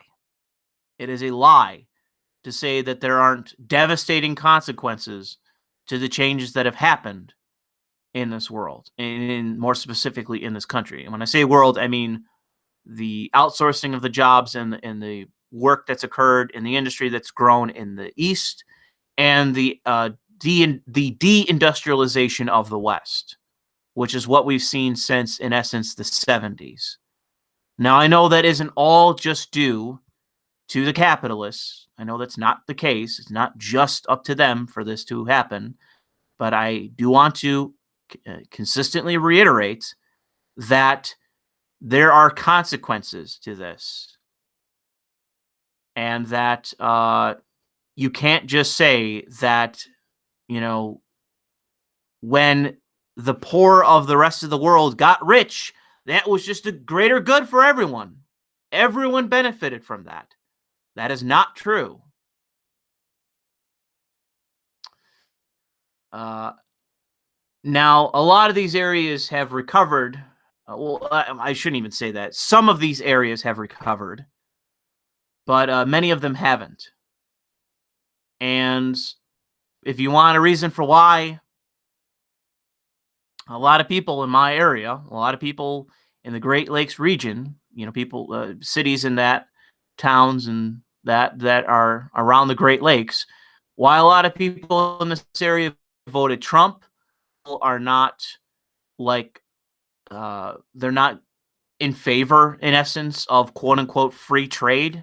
They're not in favor of trade deals, is because everyone in this area has felt the consequences of so-called free trade, where millions of jobs just disappear and they go overseas, and the executives are like, all right, I stand to make a lot of gains. And all the working class and middle class people go like, well, they're winning all the jobs. Now what? And if people, what I love about an aspect of this country is you have millions of people that lose their jobs over decades. Millions of people lose their jobs. Communities devastated. And what happens? People are depressed. People have problems. People are struggling to adapt to the new world they found themselves in.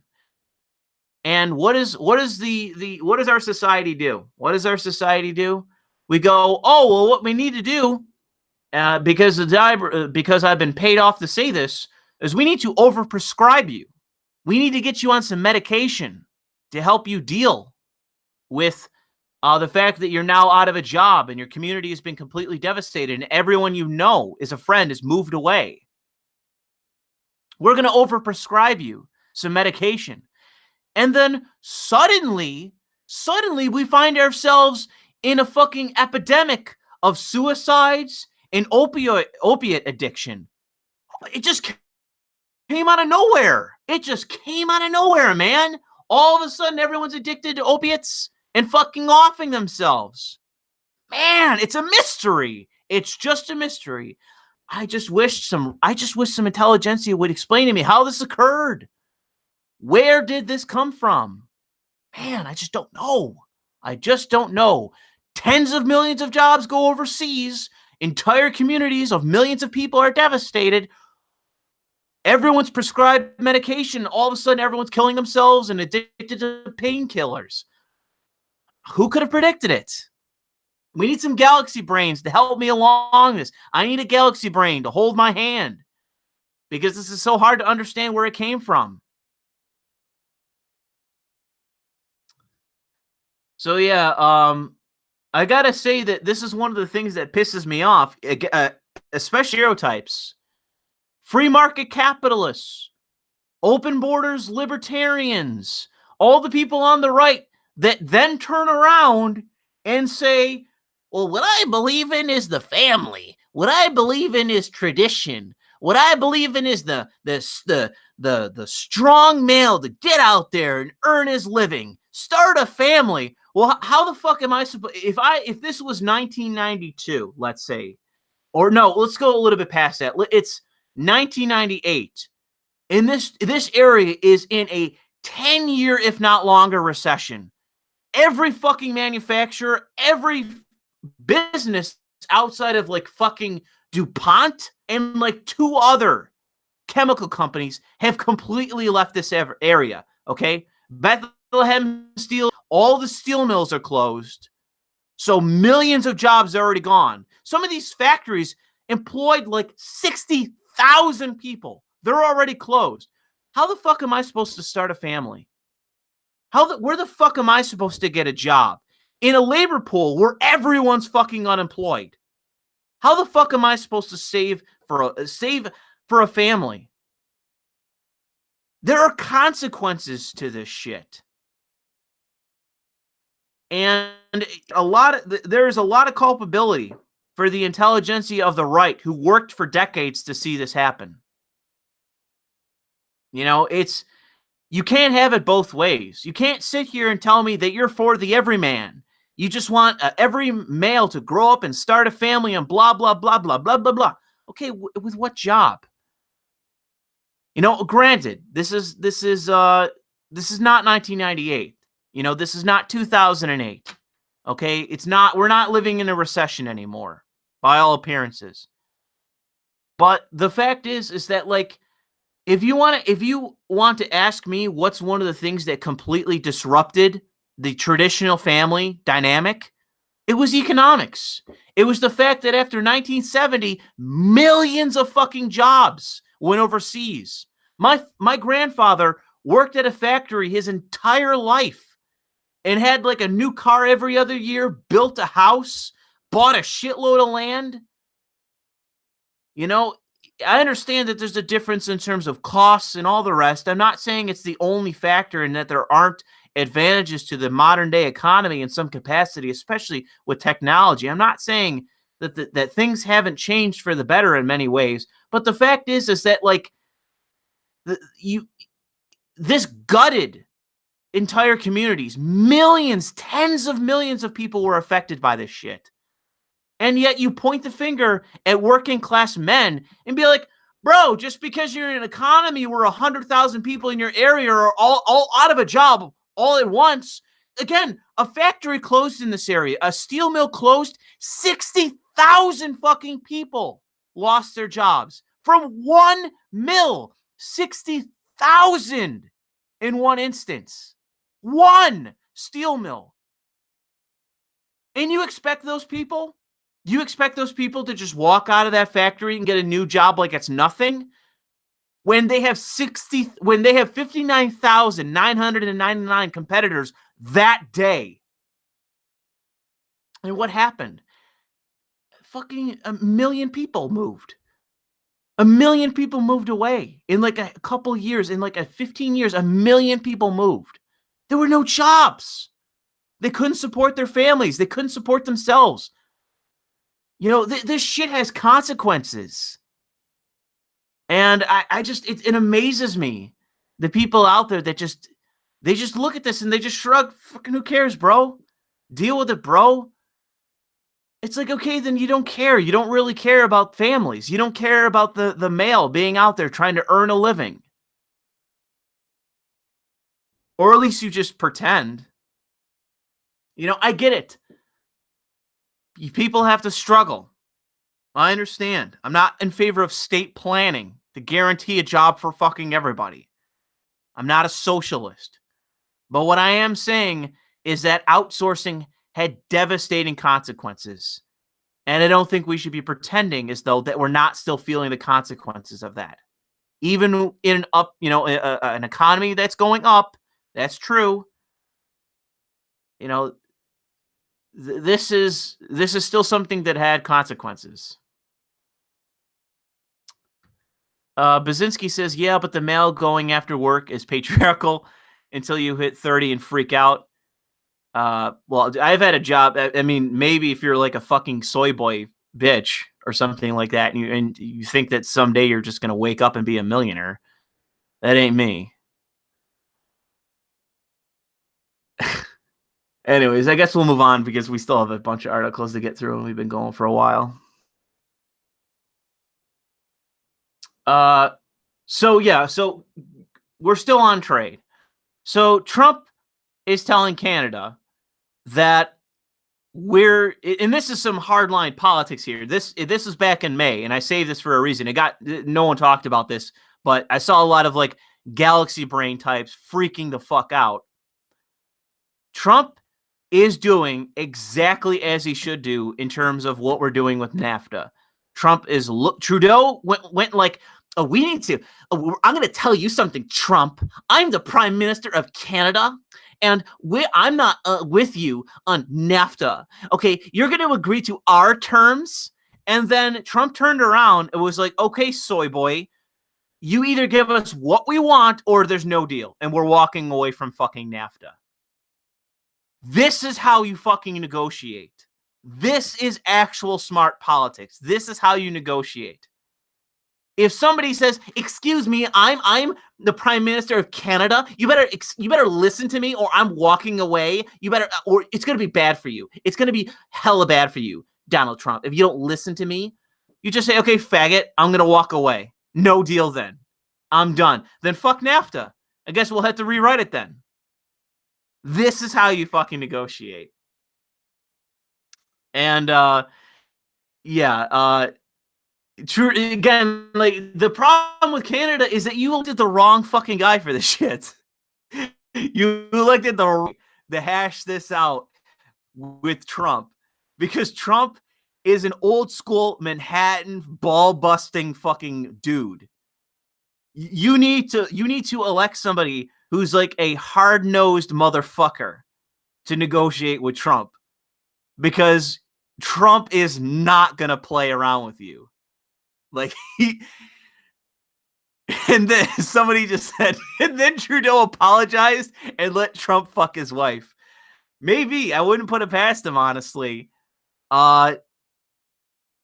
Yeah, I do not see. People are like freaking out. Oh, Trump's tariffs. Trump's tariffs is like, yeah, bro, he's negotiating with Trudeau.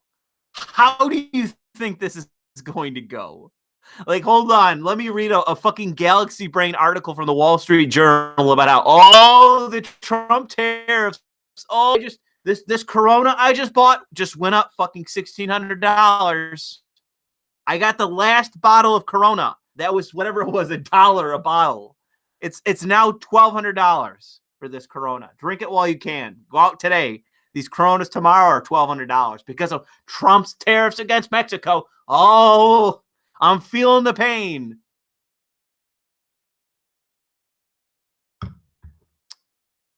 Oh, man, you just know it. Cyber Lewis? Oh, no, is the audio fucking up? Am I having audio issues? I need someone in chat to say if I'm having audio issues or not.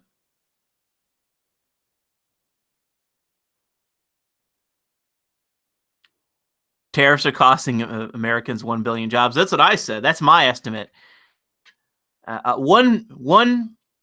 This is a fact. You can take this. You can take this to the bank. Okay, this is a fact. Since Trump's tariffs, whether it's against China, Canada, EU, wherever, since Trump's tariffs, 1 billion Americans have lost their jobs. That's a real statistic. That's true. Thanks for the chat for addressing what happened with the audio. So here, I guess we'll hold off on going to gaming-related articles here. So this is just a weird PolitiFact that I decided to mention here because it's a very crazy statistic, but I definitely found it true. So Trump, at some point in time back in May, said that in 2016, an officer was assaulted in America on average every 10 minutes. So PolitiFact, which is definitely not Trump-leaning outlet, they fact-check this, and it is true. It is true. With 525,600 minutes left, with, God damn it, 525,600 minutes in a year, that breaks down to an assault every 9.9 minutes. Adjusting to the 10% of agencies that didn't report any data, that's an officer being assaulted every 10.3 minutes. Some of the actions that are legally count as an assault, blah, blah, blah. Of the 57,180 officers, 28.9% or 16,535 officers sustained injuries.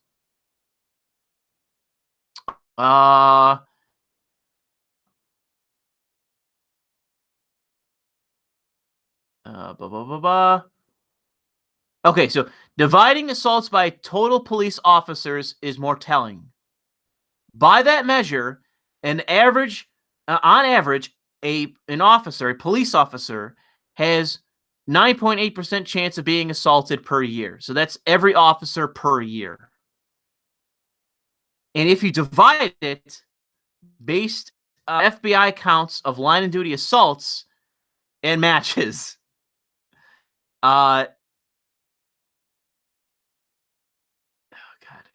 this is so, like, they have this, it's so all over the place. But yeah, according to the FBI statistics of cops, I think this is what it is, it is true. So every 10 minutes, a police officer is assaulted in the United States. By the FBI's data, it is true. So I just thought I would mention the statistics since Trump mentioned it, and people are like, "Oh, that's bullshit," in PolitiFact. Did a fact check, and they're like, "Yeah, that's true." Oh man, it's a crazy statistic, by the way. Okay, so here's where rubber hits the road when it comes to an ideology that is attempting to infiltrate a nation. So Islam is, I forget what it's called exactly. I think, what would you call it? Missionary? But it is a hostile religion. When the goal of Islam is a global caliphate, which means that every living human being on earth would be a Muslim. And in order for that to happen, Islam has to spread throughout the world. So there is Islam or Muslims in China. And what China does in response to what is what they believe to be an infiltration of their country and a challenge to their totalitarian ideology, which is communism, and they have a totalitarian government that is repressive against its own citizens. When China sees a challenge to the dominant culture and dominant ideology of their society, they basically just imprison you. And they tell you, well, you got two choices. You can be Chinese or you can be Muslim. And the only way you're getting out of this fucking prison is if you are Chinese. And we're pretty much going to break you until you are Chinese. And that is what they are actively doing. They are forcefully converting every Muslim in their society. Basically by doing a CIA black site hellscape prison system. That's in essence what they're doing. They're forcefully converting Muslims away from their religion and pretty much just forcing them to convert to, I guess, what is it? What do they say? I forget what it is. I guess communism. I forget exactly how they word it, but it's in essence they're forcefully converting them away from Islam. And they are torturing people until they break. That's what they're doing. They're torturing people until they break and then forcing them out of Islam. So my point in this is just to say that this is what happens when two totalitarian ideologies bump heads. This is what happens when Islam or Islamism hits communism. The communists go, hey, that's what you're doing. You're trying to basically everything that we're doing and then do it back to us. We're going to do that. We're not going to allow that to happen. Torture you until you within the framework of our totalitarian ideology. In response. And one of the funny that I find, one of the funny aspects that I find is that one of the subtle admissions to all this shit is that, yeah, that is what Islam is doing. That is what Islam is doing. They're trying to infiltrate China, and I'm like, yeah, that's not happening. We're you're. So yeah, I just thought I'd mention that. Robot and then dropouts altogether. I'm not sure what's going on with the audio or the internet. I'm not doing anything that would make it spike or anything.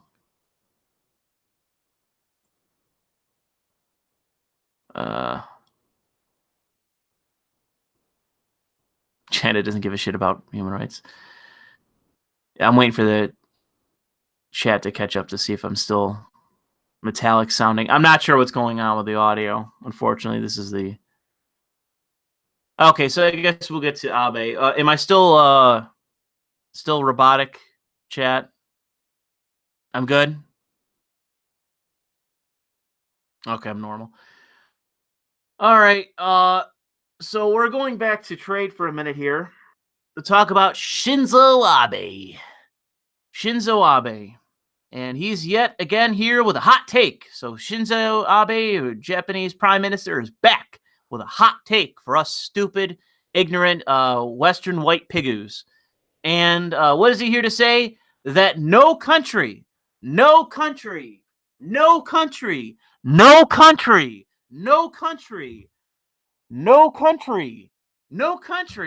benefits from protectionism.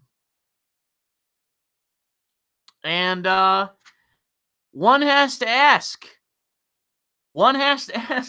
Shinzo Abe, what the fuck are you talking about? What the fuck are you fucking talking about?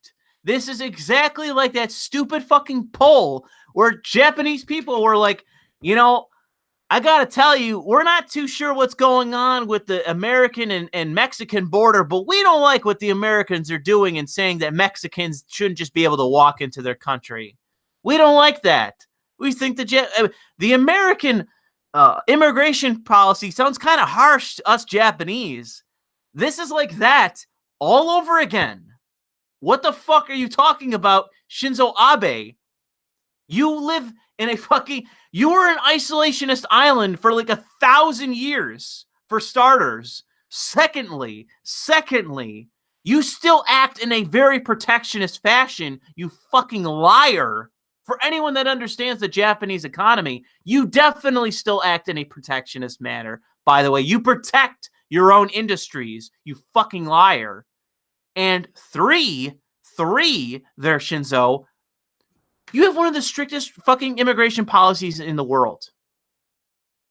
So shut up. Shut up. You knowing liar. Stop this bullshit about, Trump. Oh, Trump is acting like such an isolationist. Oh, with his immigration policy, he's so harsh. Shut the fuck up. Okay? Enough. No one buys your bullshit there, Shinzo. You know, it's unbelievable to me. Where I know what you're doing with your economy. You are 100% acting in the interest of your own domestic industries. You constantly act in the interest of your own domestic industries. And you have one of the most restrictive immigration policies in the entire fucking world. So shut up. Shut up. I don't want to hear this bullshit from you. I'm sick of hearing this shit from the Japanese prime minister and Japanese people in general. I don't want to fucking hear shit about American immigration policy or our tariffs. Shut the fuck up. All right? This is ridiculous.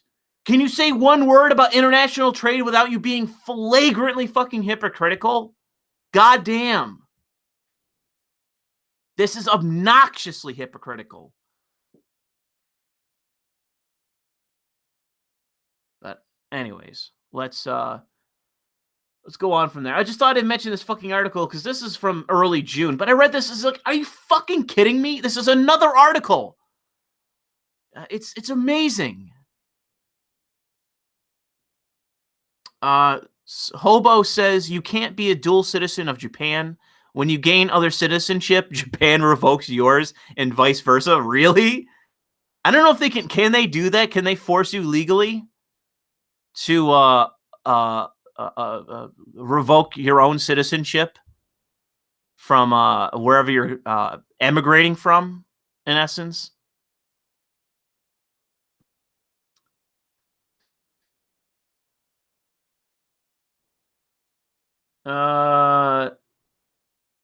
Oh yeah, so this is an article that I saw from mid-June, which is another one of these stupid fucking stories of these ICE scare stories that went viral, and you could see with the shares on it that it went viral, where it's like, oh man, this dude lived legally in the United States for 50 years, 5 decades he was here, and he was deported. Oh, or detained anyways. I can't remember if he was actually deported. I think he was. But he was detained anyways, at least at the time of this article being written. And you think like, oh, this is racist. This is horrible. Donald Trump, he's the racist in chief, and he's fucking deporting every brown person in America. Jose Luis Garcia, 62, was detained by ICE agents outside his home in San Fernando Valley on Sunday morning while he was watering his lawn like a perfectly legally responsible old man. So then you look in the article, and I can't. Is it this article, or was it? Where was it? Hold on. Okay, so you find out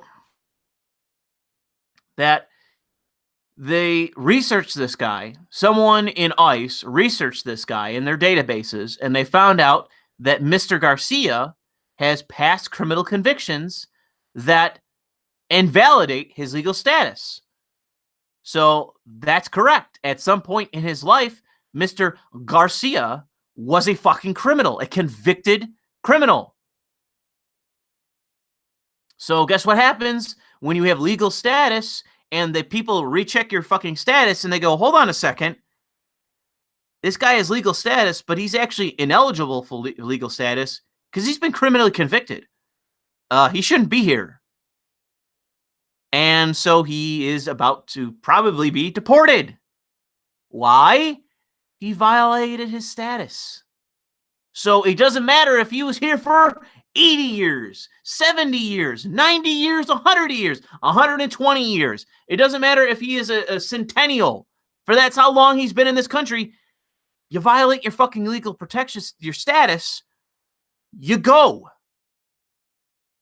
This is the consequences. It's the same thing. Like when I violate a law and the cop goes, hey, you violated the law. And then I get fined, I get ticketed, I get cited, I go to jail, whatever. And you go, oh, this is terrible. This is terrible. For 28 years of my life, I was following the law. And then you didn't. And then you didn't. And the law enforcement officer realized, hey, hold on a minute. You actually violated your status. The law enforcement officer then goes, okay, you gotta go. You gotta go. Sorry, but you gotta go. I didn't force you to break the law. You broke the law. And you violated the status, so gotta go. And I don't care how long you've been here. And so you can scream about Donald Trump and all this other bullshit. But the fact is that you're the one that broke the law. You violated your status. You violated the means by which you are allowed to stay in the United States for 50 years, not as a citizen, but as a legal resident. And now you got to go. Sorry. That's not my fucking problem, bro. You're the one that broke the law. You're the one that violated your status. Shouldn't have done that then. Should have tried to get citizenship. Then you can break the law all you want and go to fucking jail or pay a fine or whatever. But you broke the terms of your agreement with the United States, so now you got to fucking you got to go. Sorry, that's your fault. And that's the summary of this article. ICE detains legal resident who lived in the U.S. for 50 years after he violated his terms. That's the complete title of this article. After he violated his terms. Doesn't matter how long he's been here. So now we get to this crazy fucking article from the New Republic. And this article is called Bernie Sanders is Not the Left. And what this basically is Sarah Jones fearing Bernie Sanders is not being far left enough because he has refused to endorse the abolition or the abolishment of ICE, immigration enforcement. Because Bernie Sanders said that he would actually want to reform ICE rather than abolish ICE. This article, by the way, went mega viral. I saw this fucking everywhere at the end of June. And so, in essence, there are now leftists fearing Bernie Sanders saying, hey, buddy, you're not far left enough. And it's crazy. It's fucking crazy. Like I said, this went mega fucking viral. This was everywhere. And there's a lot of people that back it. There's a lot of people that agree. And it's like, holy fucking shit. Holy shit. You know, how far left do you have to be before, like, how far left are you where you're like, bro, Bernie Sanders is a left-wing cuck. Bernie Sanders is a cuck compared to me on the left wing. It's like, holy shit, bro. How far left are you? Holy crap. But yeah, it's a funny story. I feel bad for Bernie, but he kind of made his own bed. I got to say, Bernie Sanders should have grown a spine after the election, but he didn't. He backed down and backed the progressives, and he really shouldn't have. So, unfortunately for Bernie, he's made his bed. The new mattress is often the key to catching more Z. Shut the fuck up, mattress company. Oh my god, it's still going. I still clicked it, and you're fucking still going. No! It won't go away. Fucking the hill. What is with your ads? Oh, God. Don't buy these mattresses. I fucking disavow these mattresses. Don't buy from them. I didn't even catch which mattress company it is. I disavow these mattresses. Anyways, so this is a funny story about trade that I forgot, but it's about Sherrod Brown from Ohio, who's considered to be like a big quote-unquote liberal for the Democrats. But him and a bunch of other Democrats actually blocked some Republican from, who was it? Bob Corker and Pat Toomey, who's from Pennsylvania, and Bob Corker's from Tennessee. They blocked some amendment that they were trying to add on to the tariffs that Trump was passing, and the Democrats blocked them. So this is another Democrat who's not only in favor of Trump's tariffs, but is actively taking steps against congressional Republicans to enforce Trump's tariffs and block the Republicans. So, like I said, Trump's tariffs are not they're not like the stereotypical the textbook strategy of Republicans. It's very much the textbook strategy of Democrats, and it's just amazing to watch it. It's amazing to watch Democrats be like, you be like, I was about to say, first they say, fuck Trump, fuck Trump. Trump, I'm on your side. We need to get these more tariffs, Trump. We need to keep going. More tariffs, Trump. Fuck Trump, fuck Trump. More tariffs, Trump. I'm 100% on board. I will suck your dick. I will suck you off, Trump. More tariffs. I don't know. I'm gonna let the chat catch up to that before I move on.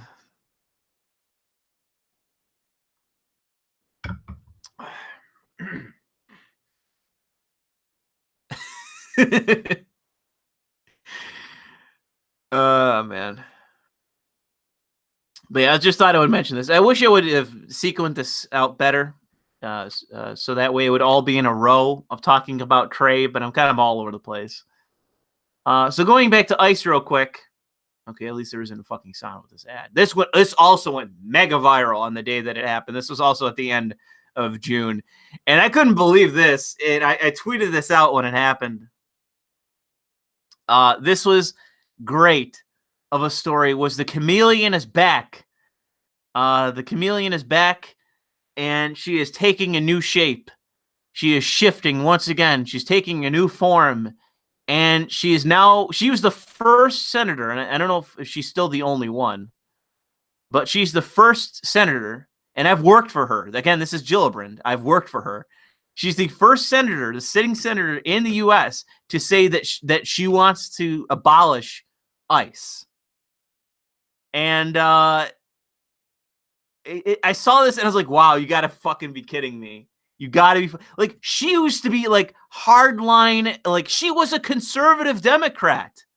She was a conservative Democrat. She was a blue dog Democrat from upstate New York. And here she is, like, basically on par with a socialist in fucking New York City. You know, whatever it was, a Bronx, supposedly, socialist. She's on board with her. Or on par with her, I mean. Like, fucking Christ, Kirsten Gillibrand, what are you doing? What are you doing? It's insane. look at fucking Chris Cuomo's face. He's just like looking at her like, what the fuck? What the fuck are you doing? But he doesn't understand the chameleon like I do. If you were young, if you were raped, you were 12 years old and forced to pregnancy to term, that creates so much problem for that patient. If you were raped, whoa! Look at Chris Cuomo's face. I'm gonna restart that. Let me restart this. Look at Chris Cuomo's face. Hold on. Let me can I go to this tweet? Can I make this bigger? Look at fucking Chris Cuomo's face. You were raped.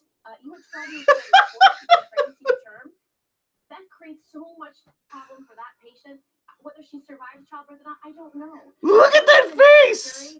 Children to full term in all circumstances.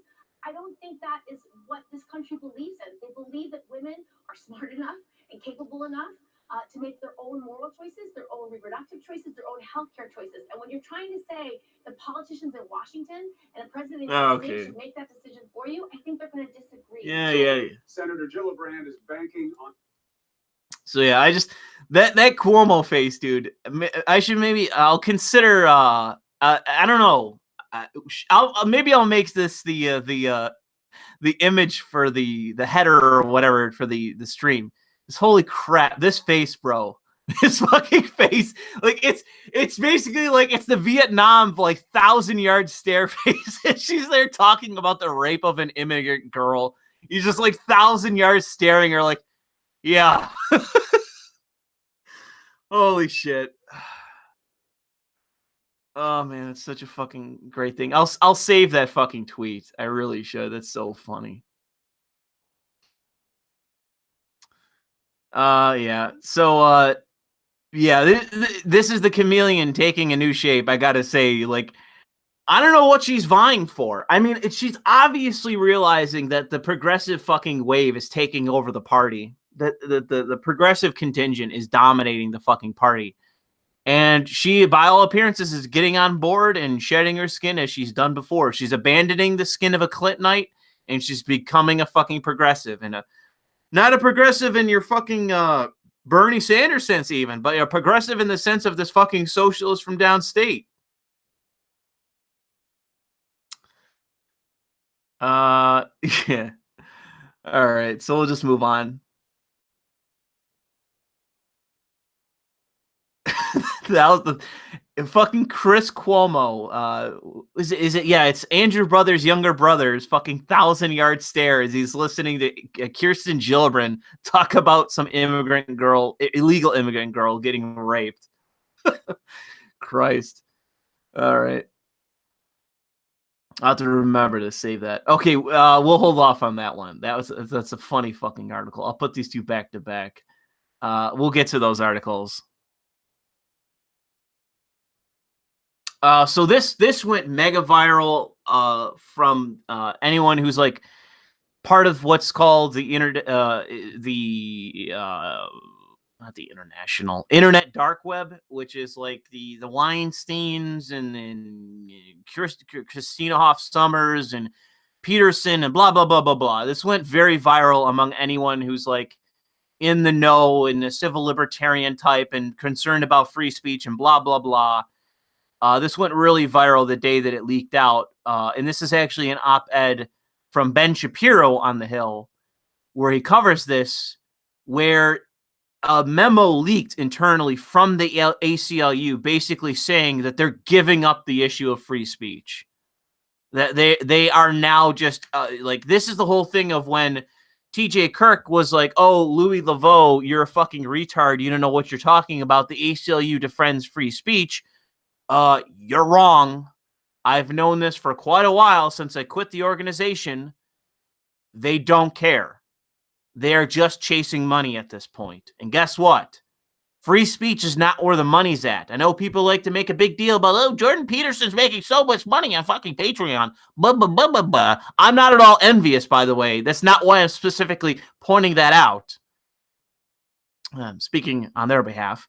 But in this case, the ACLU is doing what they've continued to do. They are just chasing the fucking money. And where's the money? In hate speech bullshit. Hate speech activism. Standing against the First Amendment. So guess what? That's where they've gone as an organization. They don't care about free speech. You are not going to see them pursue anything to the Supreme Court anymore. They got a ton of shit for defending Milo and defending that stupid group in Charlottesville.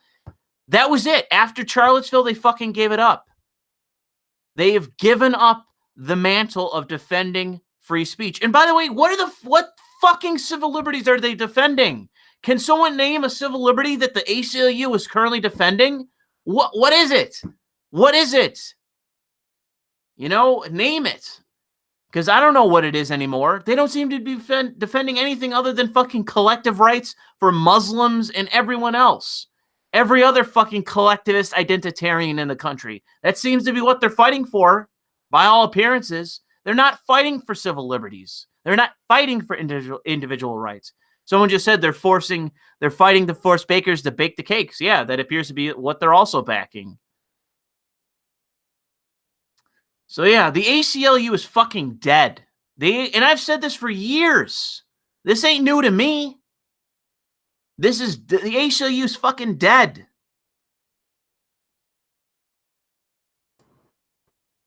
They don't defend civil liberties anymore. So yeah, I thought I would mention this. It has to do with this guy who I have heard of. Joe Crowley was a big name Democrat, and he was a big name representative from downstate New York. He was a very inside baseball kind of Democrat. Like, if you don't know inside baseball kind of politics, you probably didn't know who the fuck he was. But he was very powerful within the Democratic Party. Like, super hyper establishment, very much a Clintonite. You know, he wasn't. He was basically one of the people that was given like the tip of the hat, the golden touch to replace somebody like Nancy Pelosi, not Chuck Schumer, but somebody like Nancy Pelosi, an older upper echelon member of the Democratic Party leadership. He was a favorite to eventually basically become a very serious member of the Democratic Party. And he's done. He's done. He got beat by that Alexandria Ocasio-Cortez. Some like weird socialist from downstate New York kicked his ass. And now this guy who was like a 10-term, I think it was, congressman, 10-term, I think it was. What was it? It was either 10 years or 10 terms. Let's see if they say here. No, it would be in the top. I can't remember. I'm sure chat will say it was either 10 years or 10 term. I can't remember which. But she's the same age as me. Same age as me now. And she kicked his ass and dethroned one of the most powerful Democrats in the party. One of the most powerful Democratic congressmen in the country in terms of the party apparatus. She kicked his ass. And now he's gone. And if you are like a Clintonite Democrat, holy shit, do you have to be sweating bullets right now. 20 years in office? Is that what it was? But yeah, that was an unbelievable Well, it's unbelievable for anyone that's not familiar with fucking primaries. It's that easy to lose a fucking primary, by the way. It's not a lot of votes. Not a lot of votes. You needed to kill somebody in a primary. But the thing is that, like, congratulations, you've taken out one of the most powerful Democrats in the country and replaced him with a fucking mouth-breathing socialist who's my age, same age as me. Congratulations. That's who you That's who you replaced on the national stage. Congrats. You're not going to accomplish shit in Congress. So yeah, I just thought that was funny. Like she was like, "Oh man, this is a new day in America." It's like, yeah, dude, you're 28. You're fucking a freshman congressman. She won the primary, but she's gonna win the election. She's gonna beat the Republican. Okay, I'm not even conceding that it's even gonna be a competition. She's gonna beat the Republican. But it's like, dude, you're not accomplishing shit. You stand for vague progressive bullshit. So yeah. So this is why Cynthia Nixon is going to get curb stomped by Andrew Cuomo, even though Andrew Cuomo is hated in the state, which I've demonstrated before. Cynthia Nixon, quote from the 22nd of June. ICE is a terrorist organization and should be abolished.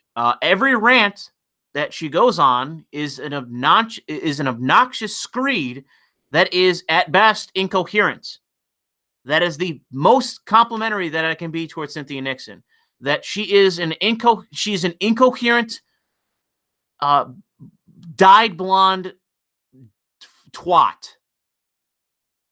It's amazing to me that this is the best thing going in the fucking Democratic primary. This is the person that everyone favors for being the main competition against fucking Cuomo. It's such a joke.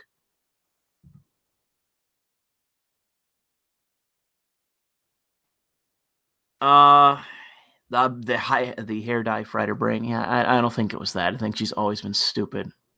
Again, just an actress, an inarticulate twat. That's her credentials.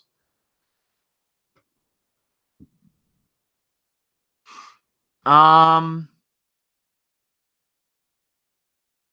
don't know what's going on with this article here. It's having problems. It was another reset the clock article. Okay, so here's that article while it's working. So this is another. So everyone, hold up. Gotta stop for a second. Let me grab this here and hear that sound. It's time to reset the clock Reset the clock, everyone. Reset your clock. A male feminist has been caught soliciting underage girls, and he was pretending to be a game journal. He wasn't actually a game journal. He was pretending to be a game journal. And he's now been jailed for multiple years for soliciting underage girls for sex. So time to reset the clock. So that's this happened late June. Late June this happened, okay? June 26th. So just, what was that? What's that? 2 weeks ago? So let's go to this article real quick. And this was an interview in May. I know it's an old article, but I wanted to mention this because I continue to say as much, that this guy sees the current booming demand in the Western gaming industry and the gaming community for Japanese games as, man, everyone's just suddenly into Japanese games. All of a sudden, everyone's invested in Japanese games. Japanese games are coming west and selling millions of copies. Fuck. I mean, everyone's just into Japanese games. I guess that's the case.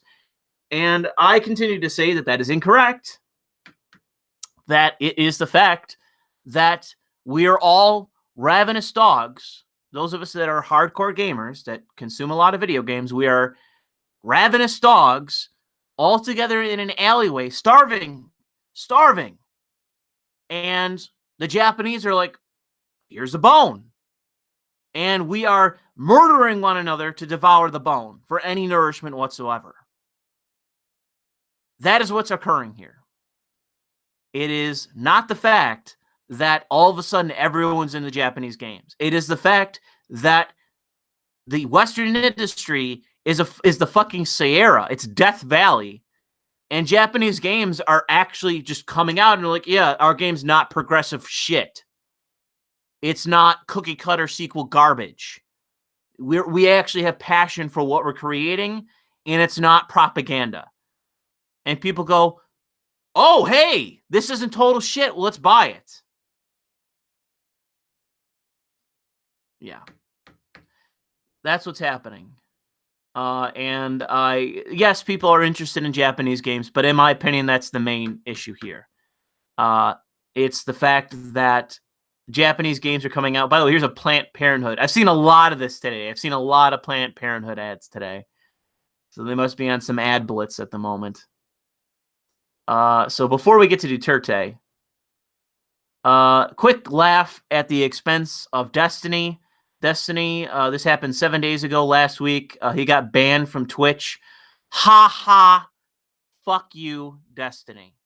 And that's pretty much all I have to say here. I don't really have any more. I don't have much more to commentary to provide other than to laugh at the direct misery and expense of Destiny here. I'm going to, as they're doing in this image, I'm going to snap my fingers, Thanos style, and watch you disappear there, Destiny. Fuck you. So let's move on to this article here, which I think was from today. And let's see what we got here. Is this from today or yesterday? This is from today. Oh, hold on, everyone. Let me get out a bigger pen. Reset the clock.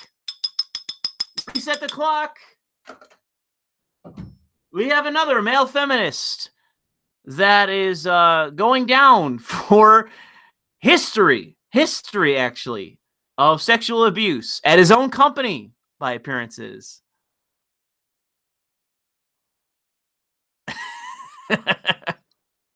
Waiting for the chat to catch up with that. I'm getting into props. I'm going the route of Carrot Top. I'm getting into props for these streams.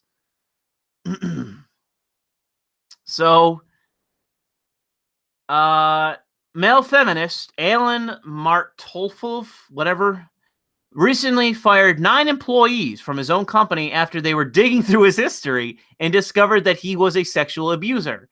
When they suggested that Martolov step down as CEO of the feminist theme apparel outlet called Feminist Apparel, Martolfov, whatever, Walmart fired them. The New York Daily News is reporting that the employees discovered Walmart's history through some old social media posts In those posts, he revealed his true nature and why he decided to start feminist apparel back in 2013. It was to make amends for the sexual misconduct he committed in the past. In a Facebook post that has since been deleted, Walmart admits that he actually I probably should stop saying Walmart before they sue me for defamation. Whatever this fucking faggot's name, Alan here, admits to multiple counts of sexual abuse against women. The post was screen grabbed and posted up on a Tumblr blog where it reads that recently fired 9 out of 10 employees that worked at the company after they confronted him about his history of sexual assault. And yeah. So we have a guy that is actively firing members of his own company to quash the fact that they discovered that this dude is a self-admitted fucking sexual predator. Self-admitted sexual predator. So before we move on, just to embrace the meme for a second here, I'm gonna go ahead and ask and just give the chat a good old It's just something that keeps coming up. Like, I just don't get it. Male feminists and sexual assaults. Firing of nearly your entire staff to cover up the fact that you were a self-admitted fucking sexual predator. Oh man, it just never ends. It just never stops. There's just, you got to reset. Like, we had to reset the clock more than once in the last, what was it, like 10 minutes of this stream? Man, that's a lot of fucking male feminists that we're featuring in this stream. We got to reset it twice in 10 minutes. Because this is literally from fucking today. That's how recent this is. It is from earlier today. That is the most recent exposed male feminist sexual predator. It is from earlier today, where I was linking articles from fucking May earlier in the stream. I'm also now just talking about what happened today. And guess what? It's another male feminist. It's another male feminist that is a sexual predator. Oh man, I love it. I can't begin to tell you how much I love watching this continue to happen. It is unfucking, again, where is like, oh, anti-SJW convicted of sexual assaults. Oh, another classical liberal, anti-SJW YouTuber, fucking convicted of sexual predatory behavior, of sexual assault, etc., fucking rape. Where are they? Where are they? Where's all the anti-SJWs going down for fucking sexual assault?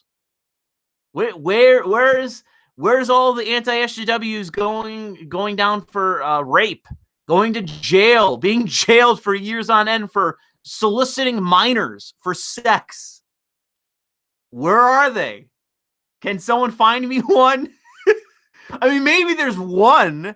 I'm not sure. Maybe there's one out there that somebody can find, but I don't know. It seems like there's a lot of male feminists out there that can't stop fucking acting as predators against women. Oh, man. Okay, so finally we get to one of the spiciest men on earth. This man is an absolute, quote-unquote, mad lad. He is an absolute madman. I believe this is the original article. Yeah, okay, so this is from the 25th. So Duterte, who is the president of the Philippines, he is a fucking mad lad. He is absolutely a lunatic in terms of a leader.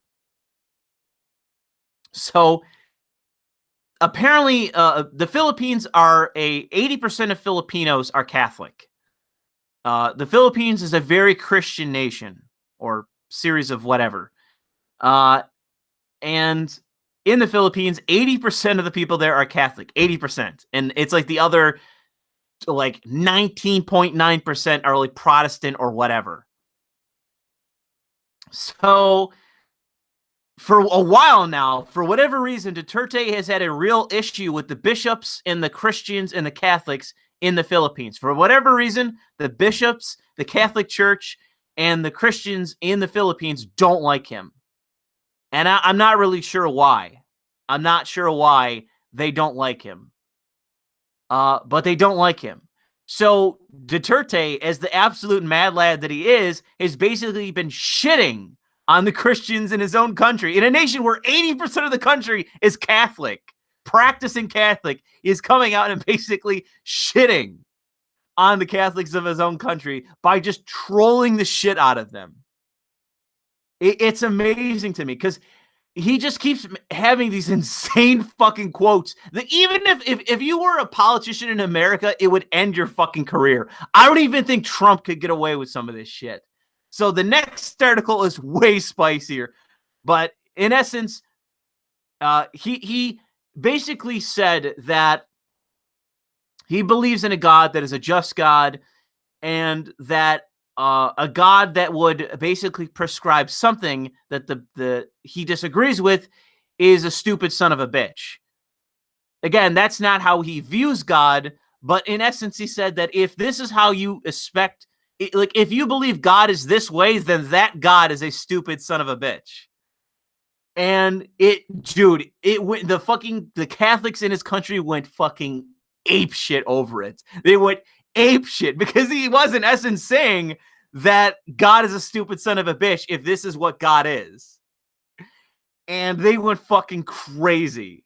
But the thing is that he's basically saying that as a Christian himself, he doesn't believe in that kind of God.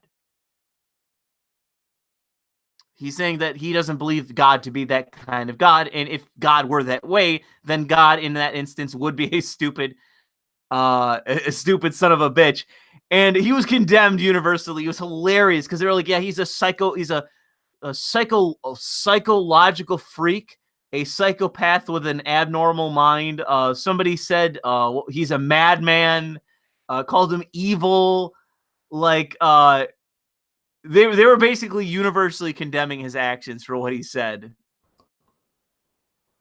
Okay, so now I know everyone's sitting there and saying that this dude's a mad lad. This guy's fucking crazy. This guy's way fucking out there saying this kind of shit. Because this is not even the first comments that he's said about this kind of shit. And again, I want to reiterate, this is not Japan with half of the country being atheists or the UK where barely anyone's a practicing Christian. Okay, this is a very fucking Christian country. All right, this is a heavily Christian country. Okay, are you ready? I want you to buckle up.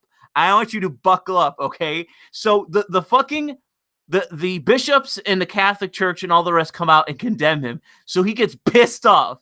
And what does the guy say? What does the Filipino Trump say? He says to the Catholic priest, if you can prove your God exists, I will resign. I want you to sit back and understand this. I want you to understand that this is the head of a state of a nation in a heavily 80% Catholic country saying, if you can prove, he's saying this to the church. If you can prove that God exists, I will resign. I have never seen a fucking politician say that before. Never even come close to saying something like that before, which is basically just 2 middle fingers to the church. I have never seen any politician say anything close to that. This guy is a fucking madman. So yeah, I don't know how many people fucking saw this. As far as I can tell, this wasn't viral at all, but I saw this and I was like, holy again, this dude is the head of state. He is the head of state of the Philippines. And he is specifically saying to the Catholic Church, I will resign from the presidency I will resign as the head of state of the Philippines if you can prove that God exists. Oh my God. And he walked this back. He's like, whoa, like I didn't mean exactly what you meant by this. I believe in God. I believe in a supreme God. Like I am a Christian, blah, blah, blah. But holy fucking shit. Holy fucking shit is this guy. Like he is one of the most ballsy fucking politicians on earth. This is one of the most ballsy politicians on earth. Like again, this is the quote. This is the quote. I'm going to reiterate it one more time. And how amazing this is. And he said this to the church. He said it to the church in response to their condemning of him. He just turned around and says to their condemnation, I will resign if you prove God exists. It's fucking insane. It's fucking insane. So yeah, I saw this article and I was like, my jaw dropped. Oh man, it's amazing. It's just amazing. Louis proof. Yeah, that's my quote to you, and I'll say it in chat.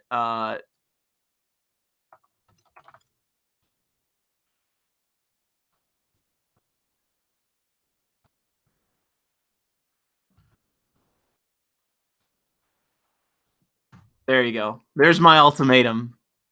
If you can prove cat girls can consent, I will resign. There's my ultimatum to you, chat. I don't think you'll be able to accomplish that. But yeah, I don't know, maybe like I'm debating whether I want this to be the header of the fucking the stream because it's such a fucking an amazing article.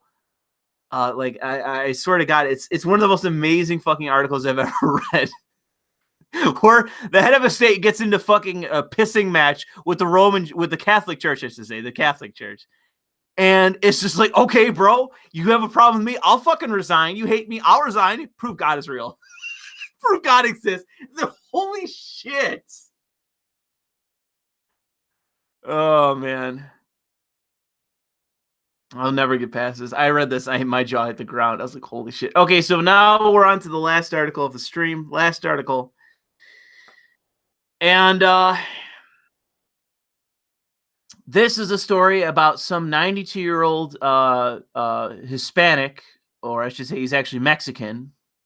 And it's when you read the article, and it's just like, yeah, it's like he's a 92-year-old Mexican. He doesn't speak a word of English. It's already like, okay, that's great. No wonder this fucking dude's having communications problems. He doesn't speak English. But it's the 4th of July. This dude lives in South Los Angeles. And this is one of the things that, you know, they don't say it in the article, but I know this from living outside of Buffalo. I know this about inner cities that have blacks and Hispanics. Guess what? They don't always get along, guys. It's not just the white man going around hitting people in the heads with bricks. Also, a lot of Latinos out there that don't like or a lot of blacks out there that don't like Hispanics. And guess what? Spoiler alert, that's what happened. This old guy, gets hit in the head with a brick and I think beat up too by a bunch of black guys. I think it was a woman that hit him in the head with a brick. And then a bunch of black guys came up and beat the shit out of him, which is, I mean, it's terrible. I don't want to see this 92-year-old man who may not ever recover from this. I don't want to see him beat to a pulp by a group of young men. That's ridiculous. It is a 92-year-old fucking man. Leave him alone, for Christ's sake. It's ridiculous. Oh my God, oh no. They say 91, but he's actually 92. Nice editing, you fucking idiots.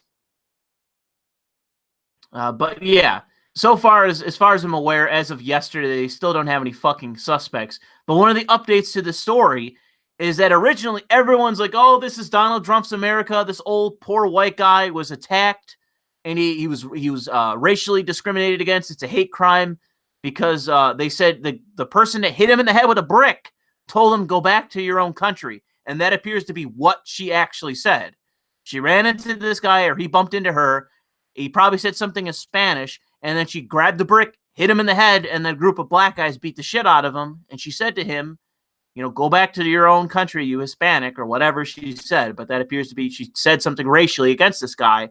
But the thing is that all this was, oh, Trump's America, Trump's America. White people are on the attack. Yeah, it was a black woman.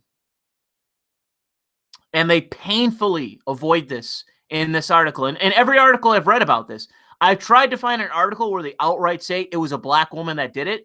But by all appearances, by people's descriptions of who the person was, it was a black woman. It was a black woman and 4 black guys that beat the shit out of him. They at least admitted it was 4 black guys that beat the shit out of him. But it was a black woman that hit him in the head with a brick. So this isn't Donald Trump's America. This isn't white supremacy on the attack.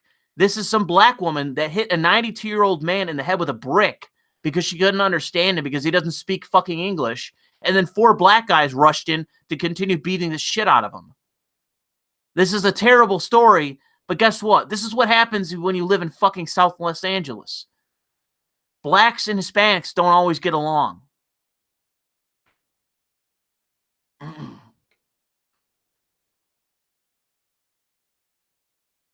So yeah, I just thought I'd mention this story because I saw this going viral the other day when it was like either July 4th or July 5th. I saw this going super viral on Twitter. And I was like, they don't even have a description of whoever the fuck it was that hit this guy in the head with a brick. And they didn't even know that this guy got jumped, in essence. Like 4 black guys just came out of nowhere, apparently, beat the shit out of him.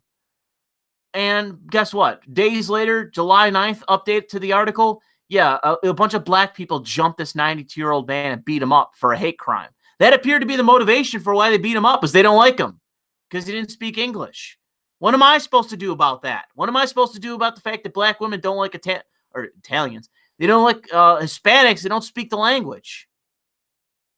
You know, what am I supposed to fucking do about that? What is Trump supposed to do about the fact that you got this racist black woman and 4 random black guys that thought it was appropriate to beat the shit out of a fucking black or a Hispanic guy?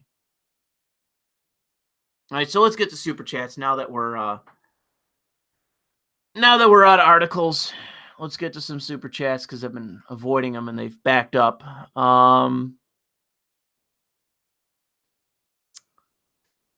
Josiah says 2 scoops, 2 SCOTUS picks, 2 terms. Trump's going to get more than 2 by all appearances there, Josiah. I think he's probably going to get 2 to 4. That'd be my estimate. My money's on 3. I don't think Ruth Bader Ginsburg is going to last out 2 terms of Trump. I really don't think so. She does not look very good in terms of her health. So when she croaks, that, especially if it's not during an election year, holy shit, that is basically the Republicans' opportunity to basically nominate a new Clarence Thomas, a new Antonin Scalia, a new stupidly partisan conservative justice. They can just get away with it. There will be no breaks stopping them from nominating that justice, and it'll be replacing a quote unquote liberal justice. And I don't really have very many positive feelings towards Ruth Bader Ginsburg. I've read some of her opinions, and I've been like, all right, you know, she's at least cogent in terms of what she writes. But I don't really know if I read the Constitution exactly the same way she does, or interpret it the same way she does. And it's not even just her. There's plenty of I've read plenty of opinions where it's like, I've read opinions by Clarence Thomas, which he doesn't do much. He doesn't comment much from what I can tell. I've read commentary from Clarence Thomas where it was chicken scratch crap. Or it's like, dude, did you even proofread this shit before you put this in the fucking the ledger or whatever?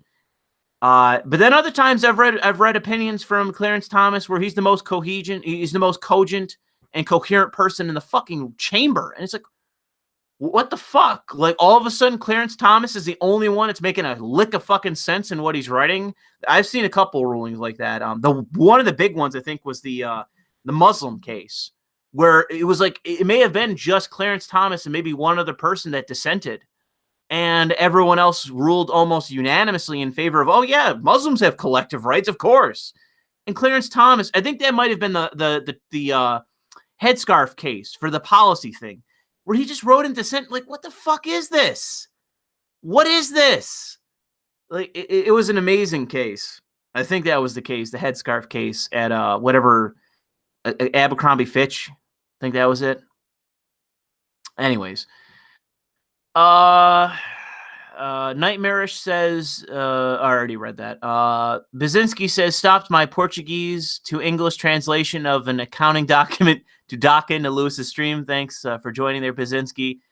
Will says, here's a strategy for the Dems. Nominate a run-of-the-mill Republican, get the Dem vote, and the Never Trump Republicans. It's worth a shot. Lol. I don't know. I mean, maybe like a run-of-the-mill Republican who's a Democrat, I guess. I mean, you still need the partisan Dems on board. A partisan Dem is not going to just show up and vote for a registered Republican. Like, they have to be at least a Democrat to get that vote. I think you just mean in terms of like general outlook. Maybe. I still think they get smoked by because the Never Trump crowd is not big. The Never Trump crowd is a bunch of intelligentsia elitist cocksuckers, as far as I can tell. I've not seen one Never Trump that I haven't seen as just, okay, you're a cocksucker. Like, I don't even have to think twice that you're a cocksucker. But yeah, I don't think the Dems have much of a strategy going into 2020. I think that by all appearances, they're going to get fucking smoked. Joe says they can't admit. Hey, I already read that. Mitch says hypergamy. Hypergamy, isn't that how I said it? Jose, I already read that. Origami.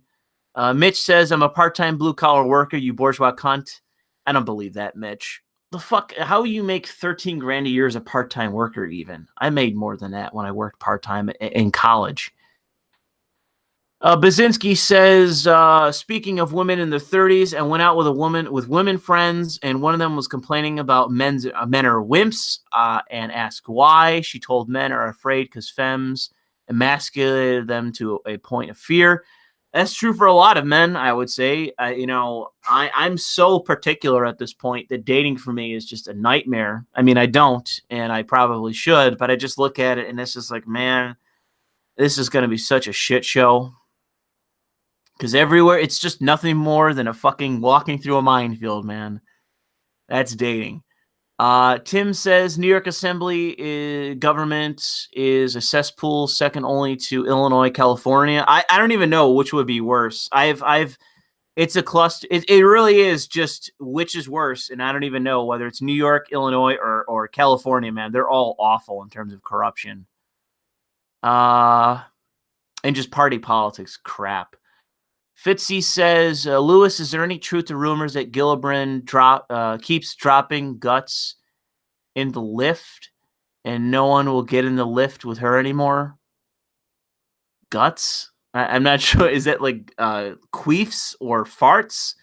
I've never heard anything like that. For me, Nightmare says, for me and other non-Amera fats, what does being a registered Democrat and Republican even mean? So it depends on your state. You have to understand that we live in a two-party system. So in essence, the system of voting in the United States has been built upon the fact that we have two parties. So in New York State, if you want to vote in the Democratic primary, you have to be a Democratic voter. You have to be a registered Democrat to vote in the Democratic primary. And you have to register a year in advance. That's the only way you can vote in the primary. Now, when it comes to the general election, if you want to vote for a Republican and you're a Democrat, you can do that. But for the primary, you have to be a member of the party to actually vote. I know that's not true for every state, as far as I'm aware, but for a lot of states, it's like that. And that really limits who can actually win in a party system. So if you want to be, let's say, a congressman of my district, you have to be a Democrat or a Republican. And not just a Democrat or a Republican. You have to be a Democrat or a Republican that members of your own party will vote for. So that very drastically narrows who can actually win in a district. And that's actually enforced institutionally. It's not just something arbitrary. That's the law. You know, you have to be a member of the party, and you have to not only be a member of the party, you have to be favored by the party and by primary voters in order to win. That's how that Crowley guy in New York City got defeated so easily. Was he lost touch with the primary voters, or was was coordinated against by primary voters, and was just swept out of office. Even though, again, he's one of the most powerful Democrats in the country. Doesn't matter. You know, if you lose track of the system, if you lose track of the machine and what got you there, you lose and you're gone. Doesn't matter how fucking powerful you are. Doesn't matter how much money you have, even. That's how crazy our system is.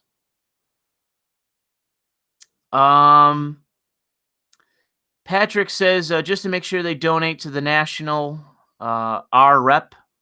Not sure what the context of that is. Is that in reference to the New York State Republicans? Probably. They can win in pretty much, they can win, was it the Senate they control or the Assembly? I forget which. They control one of the legislatures of New York. But they'll never really be able to take control of the state. And I don't really know, like, what they would do differently with New York. The New York State Republicans are weird. They're different. I mean, they're not the same as, like, your standard Republican that you'd see maybe in, like, even maybe Pennsylvania. They're really weird. Bazinski says, chat, look at video called Being a Dickhead is Cool. Not sure what you mean by that, Bazinski. Beamer says, I'm from Canada. No shit, we elected the wrong guy, in quotations. Yeah.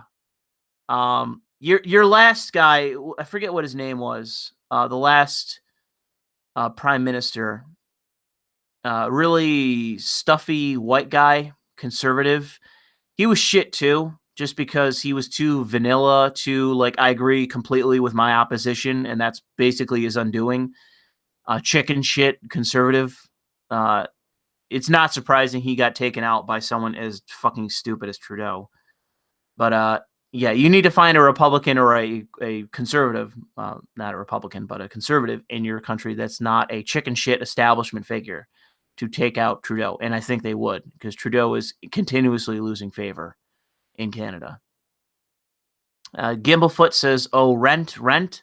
Not sure the context of that. Mitch says, Halfling Holocaust now, which I'm not exactly sure since we don't live in Lord of the Rings.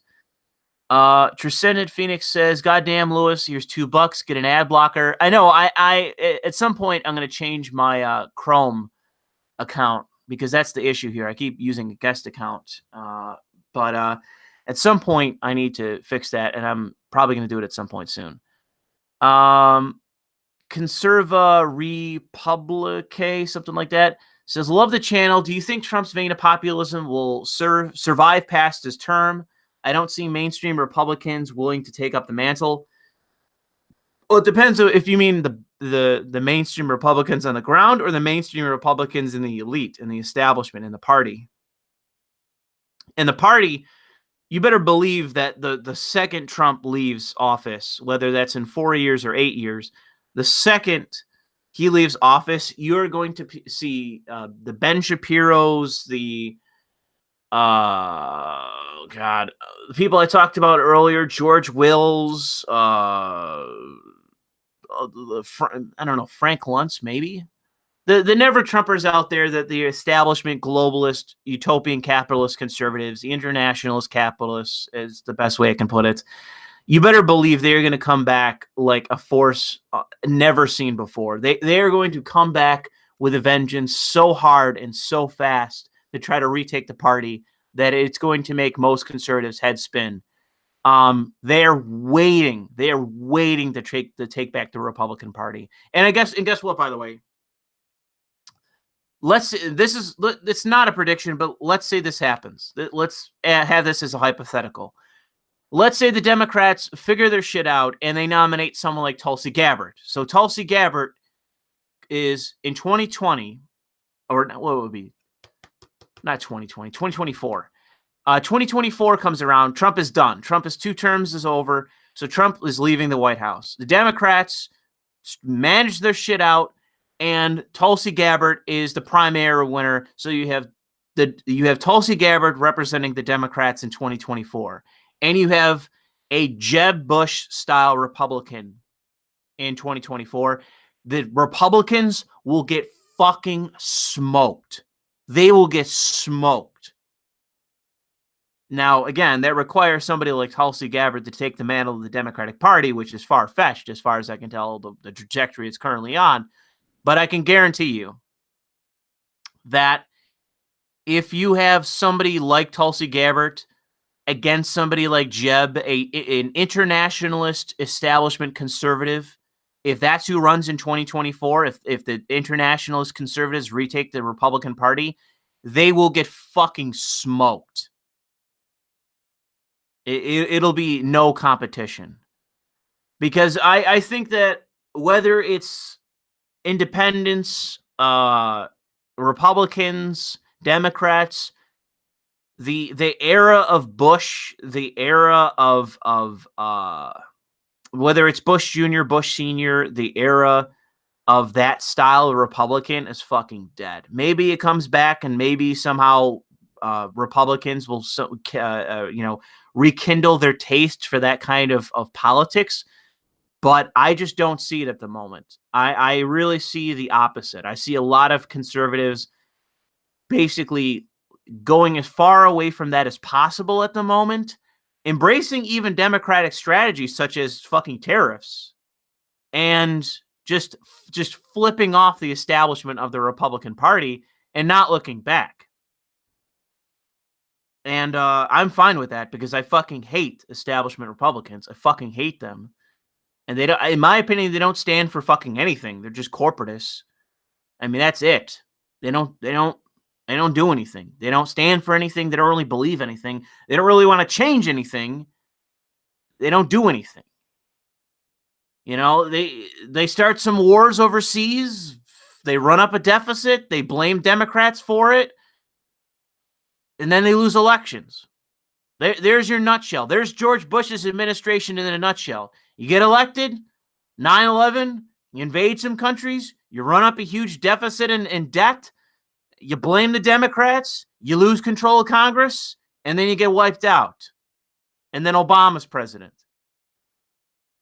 Like, people point the finger at Obama. How do you think Obama? Do you think Obama just walked out of the woodwork and everyone was like, "Oh man, this black guy. That's the single reason I'm voting for Barack Obama."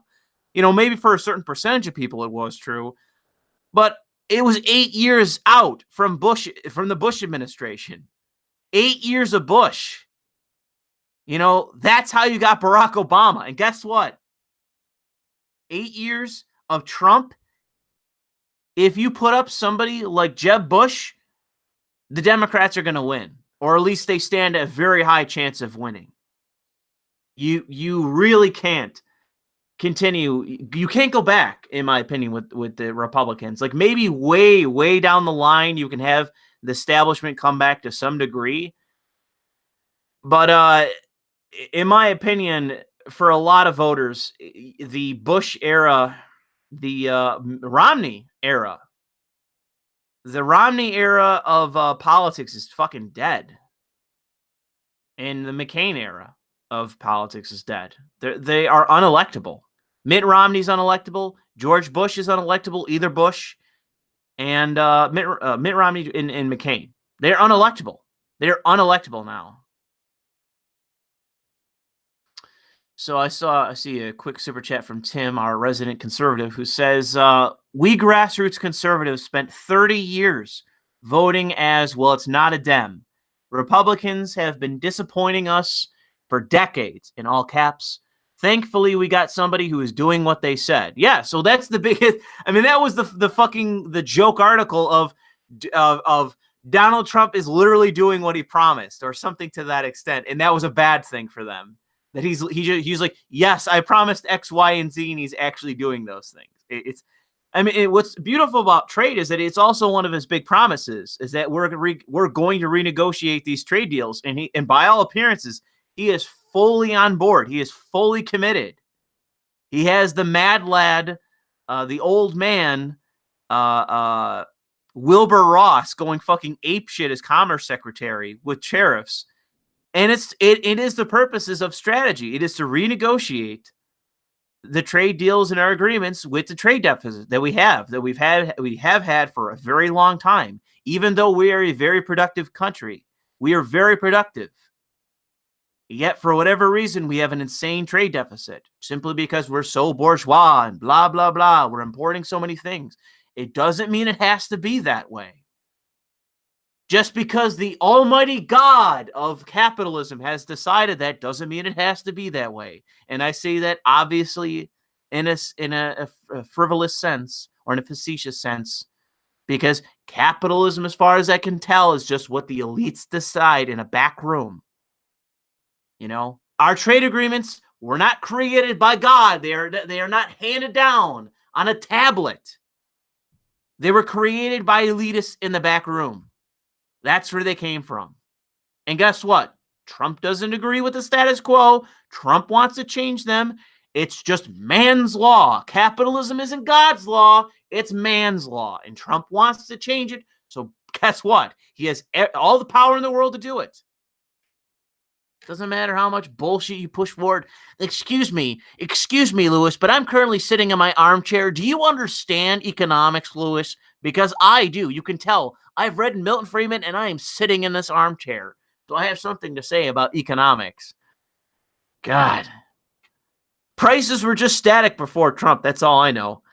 Anyways, we have Art Tick You Late, who says Duterte probably thinks Catholics are behind drugs. Look at the book he gave the lady he gave the kiss to. I saw the kiss. I didn't see the book he gave her. You can't just kill Catholics like drug dealers, though. Oh, well, that would help the Protestants. It would have surely helped the Protestants if you were able to kill Catholics. But that may be it. He may think that the Catholic Church is smuggling drugs or laundering money for the cartels. That may be actually what's going on. That's what the banks were doing over there. The banks were laundering money. They caught HSBC laundering money for not just terror groups, but drug cartels. And it was for drugs being imported out in the East, produced or imported, exported, whatever, in the East.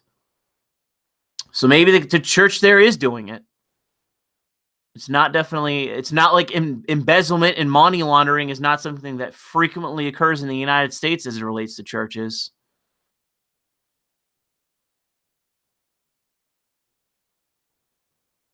No one should forget that NAFTA was, and this is by Tim again, no one should forget that NAFTA was brought to us by the Chamber of Commerce, Wall Street, and the effing Clintons. That's absolutely true.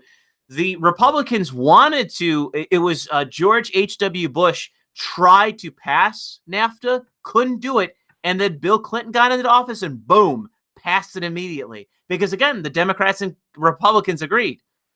No shit, NAFTA is what we want. It's benefiting our donors. In you go. It's something, and that's one of the things that's been said about the Democrats is that they pass all the shit the Republicans are unable to. All this shit that's so unpopular that even the Republican base doesn't like it. The Democrats come in and pass it. That's something that's a common saying, even among the fucking progressives. Well, the Chamber of Commerce, what's amazing about the Chamber of Commerce is that I like the Chamber of Commerce because they are becoming more and more fucking flagrant with what they actually stand for. The Chamber of Commerce, if I recall correctly, I did an article on where they were like, yeah, we're in favor of open borders, by the way. We're in favor of open borders. Shut the fuck up, Trump. Trump is a fucking racist. We're in favor of open borders. We need our cheap labor. And it's like, oh, you keep going, Chamber of Commerce. You keep going. Big thumbs up from me. It's the best thing in the world where you get to see the business elitists, the uber capitalists, basically go like, yeah, I don't really give a goddamn about this country. I'm just looking for my end, baby. I'm not a nationalist. I'm an internationalist. I don't really give a fuck about America, bro. And then like conservatives kind of like, and I don't want to be patronizing or derogatory and say that no conservatives are aware of this because obviously they are, but it's just amazing to watch like conservatives go like turn and go like, whoa, holy shit, you guys are insane. It's like, yep. They don't give a shit about this country. They're just looking for their end. The Chamber of Commerce is just a lobbying group for businesses. They don't give a fuck. National identity, they don't give a shit. They don't care. It's not part of their ethos. It's not something they are concerned about. That's not what they're paid to be concerned of. They don't care about national identity. They don't care about what it means to be an American. They're more than willing to print signs in Spanish and in English. They don't care. So, yeah. And that's my big thing is that with the Republicans is that they have this issue of they want to pander to Latinos, and they've been largely ineffective in doing that. Well, one of the big things is when you have Jeb Bush speaking Spanish, that alienates a lot of people because it's a very natural thing that people have as you know, even if they are Latino and they're Americans, is They don't want to fucking hear you listening, speaking, especially if they give a damn about this country.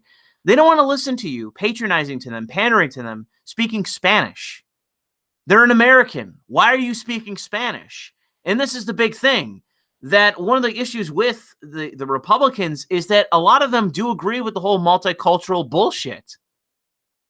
Like, you're out there speaking Spanish. It's not just because, you think that's somehow going to win you votes. It's because you're a multiculturalist. You believe that we should live in a multicultural society where some people speak English and some people don't speak English, can't speak English, and just speak Spanish. That's all good too. And I'm sorry, but how are we going to live in one society where some people speak a specifically completely different language and I don't? How are we ever going to get along in a society like that? If they really wanted to pander, they go whole hog in Catholicism, which would really push them left ultimately. Well, the direction the Catholic Church is going, not Pennsylvania Catholics, as far as I can tell. Catholics out of Pennsylvania are fucking crazy right wing. But many different other Catholics, are like skew left. Even my own mother skews left, and she's a Catholic.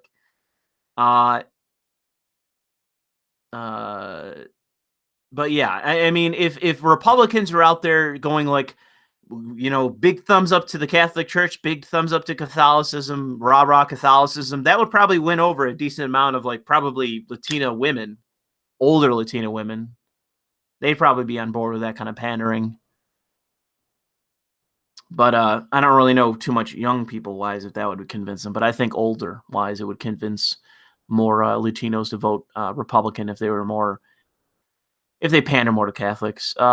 Tim says, I was raised Catholic. Mother was Philadelphia Irish Catholic. Oh, geez. Philadelphia even. Oh, man. I'm sorry, Tim. I'm sure you've adjusted well since then. Yeah, I grew up Catholic too, but thankfully, it wasn't super strict. It was just a lot of fucking church school. All right, so let's wrap this up. It's 12. Actually, I probably shouldn't have stayed up this late. I forget what time I got to get up tomorrow, but let's wrap this up. I'm sorry if anyone sent me anything on Twitter, by the way. I'm still suspended. I think I said that at the beginning of the stream, that I'm still suspended on Twitter. Okay, good. No one sent me anything. It's fine because I'm suspended. And I can't respond to anything. I had somebody send me something stupid earlier. I was like, dude, I can't respond to you. What do you want me to do?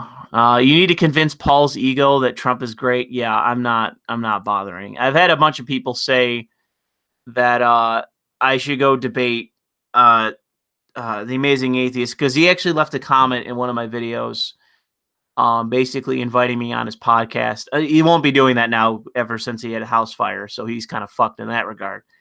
But I'm not really interested. I'm not really interested in defending Jordan Peterson from like irrational arguments against him. I'm not really interested in dealing with Paul's ego, who's a fat idiot, a loudmouth idiot. I'm not interested. If it was on something else, maybe I'd be willing to go on their podcast. But I'm not going to argue against somebody who has like a fucking envy boner that is so ridiculous that you have TJ is irrational. He has an irrational hatred towards Jordan Peterson that I think is driven by envy. So I'm not really interested in debating him on the issue. Will says, politicians speaking another language like that is not only patronizing, it's cringy as shit or as fuck. Like Hillary going to that black church with her hot sauce is actually, I think, a black radio show. And I think it was in New York or Philadelphia, something like that. It was a black radio show when she did the hot sauce thing. That was unbelievably cringy. And also kind of racist.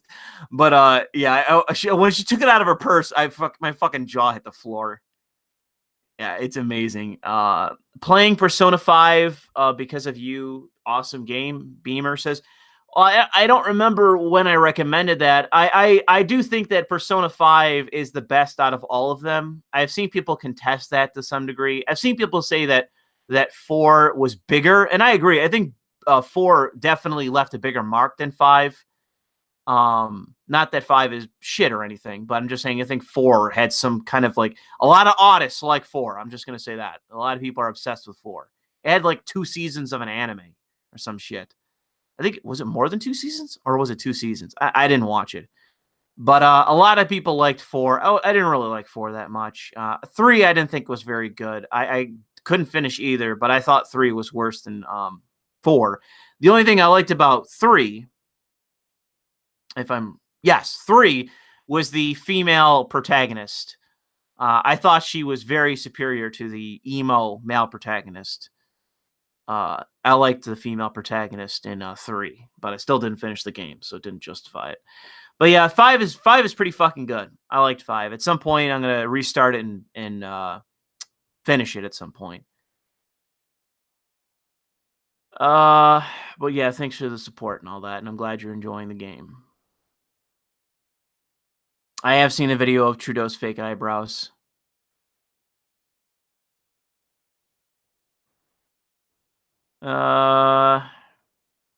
Catching up. Oh, Monday Matt is in the chat. Oh, Monday Matt, while you're here, so everyone in chat, and I mean this, actually be polite and say hello to Matt. And the reason I say that, bro, is you got fucking shit on by Anita. I made a commentary earlier today where I commented on that, bro. She I don't want to say she roasted you, but bro, she was coming in with the heat. She fucking shit on you pretty hard, and I laughed. I have to admit, like obviously I hate fucking Anita. She's a dumb twat, desperately clinging for relevance. But bro, she shit on you pretty hard. You were bullied. All right, we need to come in. We need to all give a hug to Matt right now because he was legit bullied by Anita the other day. Oh man, that comment, the tweet that she put out, man. Holy shit, man. She was coming hard. She was not pulling any punches on that one. And that the other thing of the D-list celeb of Adam Baldwin, even that, she got a laugh out of me. I laughed at that. So yeah, I made a comment about that in a rambling commentary that it's going to take me fucking 2 years to edit that I recorded earlier. But yeah, I fucking laughed at that. I was like, wow, man, that was harsh. That was hard. It was what I love about it. What I love about it is that Matt basically Ryan Roundhead Johnson says some stupid shit about Gamergate, and it's so. And I commented that. I don't want to get into it here because I talked for 40 minutes about it in the commentary. But Ryan Roundhead Johnson, who I liked on Brick, but otherwise, once upon a time had talent when he was a director of Brick, but has since become into an SJW fucking talentless hack. Directed The Last Jedi, fucked up the franchise royally. It's now losing a lot of money because of it. And is like, bro, it wasn't my fault. It was Gamergate. It wasn't me. It wasn't the fact that I made a demonstrably bad movie. It's Gamergate. This movement that died midway, not even through 2015, that's the issue. It's fucking Gamergate. And Matt's like, hello, Ryan Johnson. I was there at the beginning. I'm willing to talk to you about Gamergate. And fucking Anita comes out of the woodwork to just be like, fuck you, Matt Jarbo. You and that D-list celebrity. Adam Baldwin, you were behind the harassment campaign and blah, blah, blah. And oh, man. That was so funny. Hold on, let me see what Matt said. He said, that shit cracked me up. After 6 years of criticizing Harry, took me wanting to talk to the director stars about Gamergate to set her off. Oh, are you saying criticizing her? Yeah, has she ever actually really interacted with you before? If you're still here, has she ever actually interacted with you before? As far as I know, she's never said anything to you. She doesn't really say anything to anybody, but you literally just make some innocuous reply to Ryan Roundhead Johnson, who, by the way, is going to be nobody now. Nobody. You destroyed Star Wars, the golden franchise that would have made any fucking half a retard $1 billion like it was nothing, and he fucked it up. Yeah, he's done. His career is fucking over with. And you reply to that guy. And she comes out of the woodwork. You go crazy. Let me get that Anita tweet. Let me find that tweet and let's get it on screen. Hold on a second. I know you just did a video. I haven't seen your video on it. Let's see. I'm gonna go to your own YouTube account to see if I can find that comment.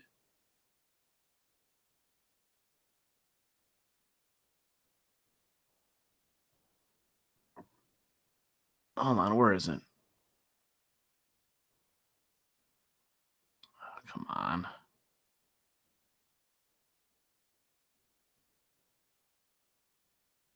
Whatever. If people want to go find it, they can go find it. I'll link it when I eventually put that video up. Hold on, let me catch up with the chat to see. No, she never directly responded to me. Andrew's a mod, so I can see you better. She never directly responded to me at all. However, I think VidCon really pissed her off. Oh, I mean, I don't even know. I mean, like I said, as I began this, like, I think it's really starting to set in that she is desperate for relevance, and she's looking for anything. I mean, she's just lashing out at this point, and I think that she's looking for favors, and people are not calling back. I think that's what's going on here, and now she's freaking out because of that. Because she had everything riding on, oh my God, fucking Gamergate and all the harassment campaign and blah, blah, blah. That's all she's got. Good jokes, kid. I almost forgot about that line. That was another good line of that fucking tweet. Good jokes, kid. Oh, man. Like I said, that I wouldn't qualify that tweet as a roast, but holy shit. Holy shit, dude. She's coming hard. Good jokes, kid. Oh, man. That was a funny fucking tweet. But yeah, so if there's anything else, we can wrap this up because I have to go to bed because I have more work. Don't get me started on Star Wars because that gives me 1,000 yards. Yeah, you better believe it. The whole Star Wars situation is such a clusterfuck. I've given up. Star Wars is dead to me. Like, it's just like I've been a fan for quite a while now, quite a few years, and it's just like, wow, like. I went in with rock bottom expectations, and it still managed to go below that. And it's just like, okay, I guess this is over with. I guess this, fandom's over. I guess I might as well just check out. We're done. Hold on. What was that? Did you see Styx's video on why the collapse of the Democratic Party would be a good thing so that they would be able to bounce back in 2024? Yeah, but the thing is that like his perspective is based on like that they wouldn't come back even worse, and that would basically be what happened if they identitarians take over. Like if it's a socialist group or an identitarian group, that it's going to be basically relegated to like Green Party status. It'll be a dead party.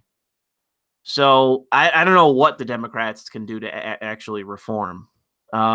Tim says she raised crowdfunding back on the back of GG. Now she's trying to get 30,000 for a Discord server. Yeah, I saw that.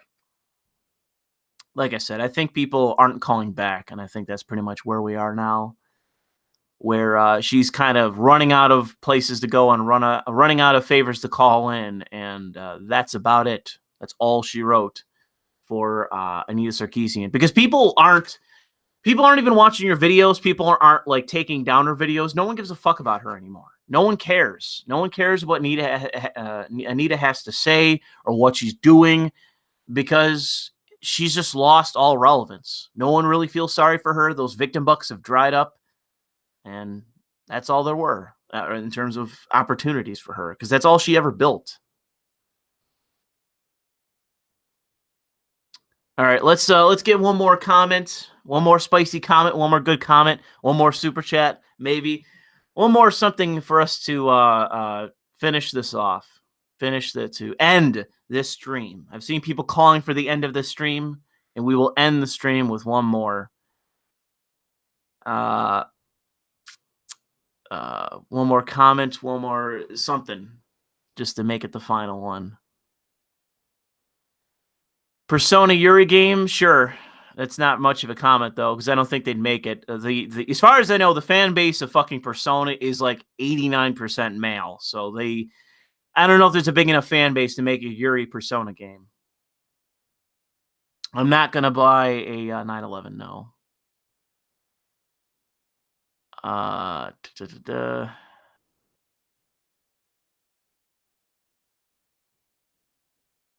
me double check this. I'll let chat do its thing.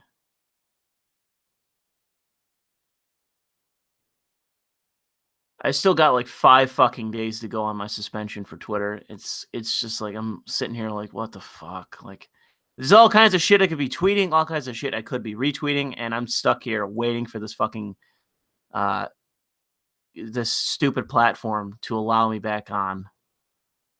De Blasio 2020, don't make me laugh. Good night to you too, Matt. Euthanize this stream. Well, we're getting close. It's getting close to being ended. I got suspended, as I said at the beginning of this, for telling a Vox journalist to kill himself. I retweeted his article and told him to kill himself. I didn't specifically add him or anything. I just said the author of the article should kill himself. Alu Akbar sliced the throat of the stream. We're getting there. Body bag the stream. I am on Gab. I'm already on Gab. Check the description. That's why I left. Fuck Twitter. Yeah, I mean, Twitter is pretty draconian. Yeb versus Cuomo 2020. Oh boy.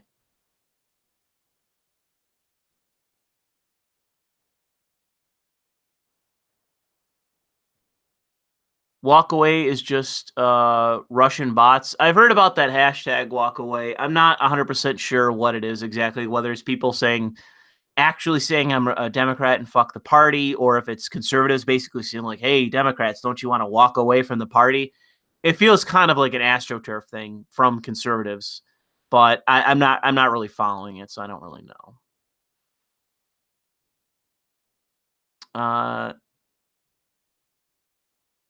Let's see here. Gas the stream. Will I vote for Trump in 2020, Lewis? Perhaps. Let's see. We have to see what his platform is in 2020, and what the Democrat option is, and what the third party option is. I didn't mention it earlier, but I guess I can end on this. That currently he's active on social media and appears to be a nice guy. The Libertarian candidate in New York for governor is Larry Sharp, if I recall correctly. And if you wanted to, you can look him up on social media. He's active on social media. He's a nice guy. And he retweets and tweets about pretty, standard stock libertarian kind of stuff. And I don't really know if he has about as much chance as a Republican in the race, if you want my honest opinion. But at least he's a nice guy and he's active and he's willing to talk to people. If I asked him, he'd probably do an interview with me. I'm sure if he was smart, what he should have done is looked into me a little bit more and hit me up for an interview with fucking Sargon. That would have helped him out some for New York State. Because, Sargon is ever and ever upward in terms of politics, from my viewpoint. And that's the joke of the video that I uploaded the other day of that Sargon talking with that one Welsh UKIP guy, as that the second that you are a influencer that is now going into politics, you become way more dangerous as a commentator.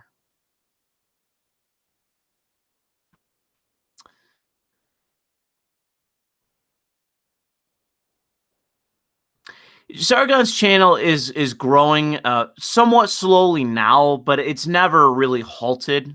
It's still growing, and it's still in terms of like hundreds, whatever, like every day. I would say that YouTube probably is throttling him. They're probably about as afraid of him. They're probably more afraid of him than they are Crowder. I don't really get the feeling that YouTube is afraid of Crowder. I get the feeling they've kind of let Crowder spread his wings and do what he wants to do. I don't really see them doing much against him. And it's because I don't think they see Crowder really as a threat. Whereas with Sargon, I would say that I wouldn't be surprised if they were doing something against his channel. Would I ever consider doing a hangout with Patreon supporters? I'm not sure because it requires a lot more technical expertise, and my Patreon isn't very active, so I doubt if I set that up if I would have more than 5 people show up, and it doesn't sound really practical for me.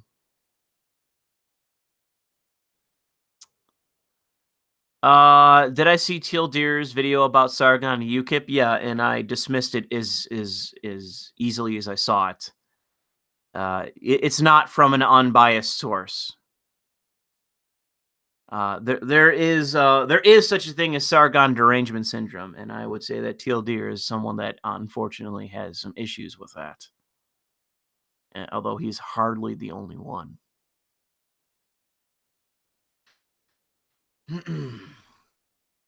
And that's true. Somebody just said he's not growing because he's making less videos. Yeah, I would say that that's a big part of why Sargon's channel is slowed down in terms of growth, is also that he is now uploading fewer and fewer videos.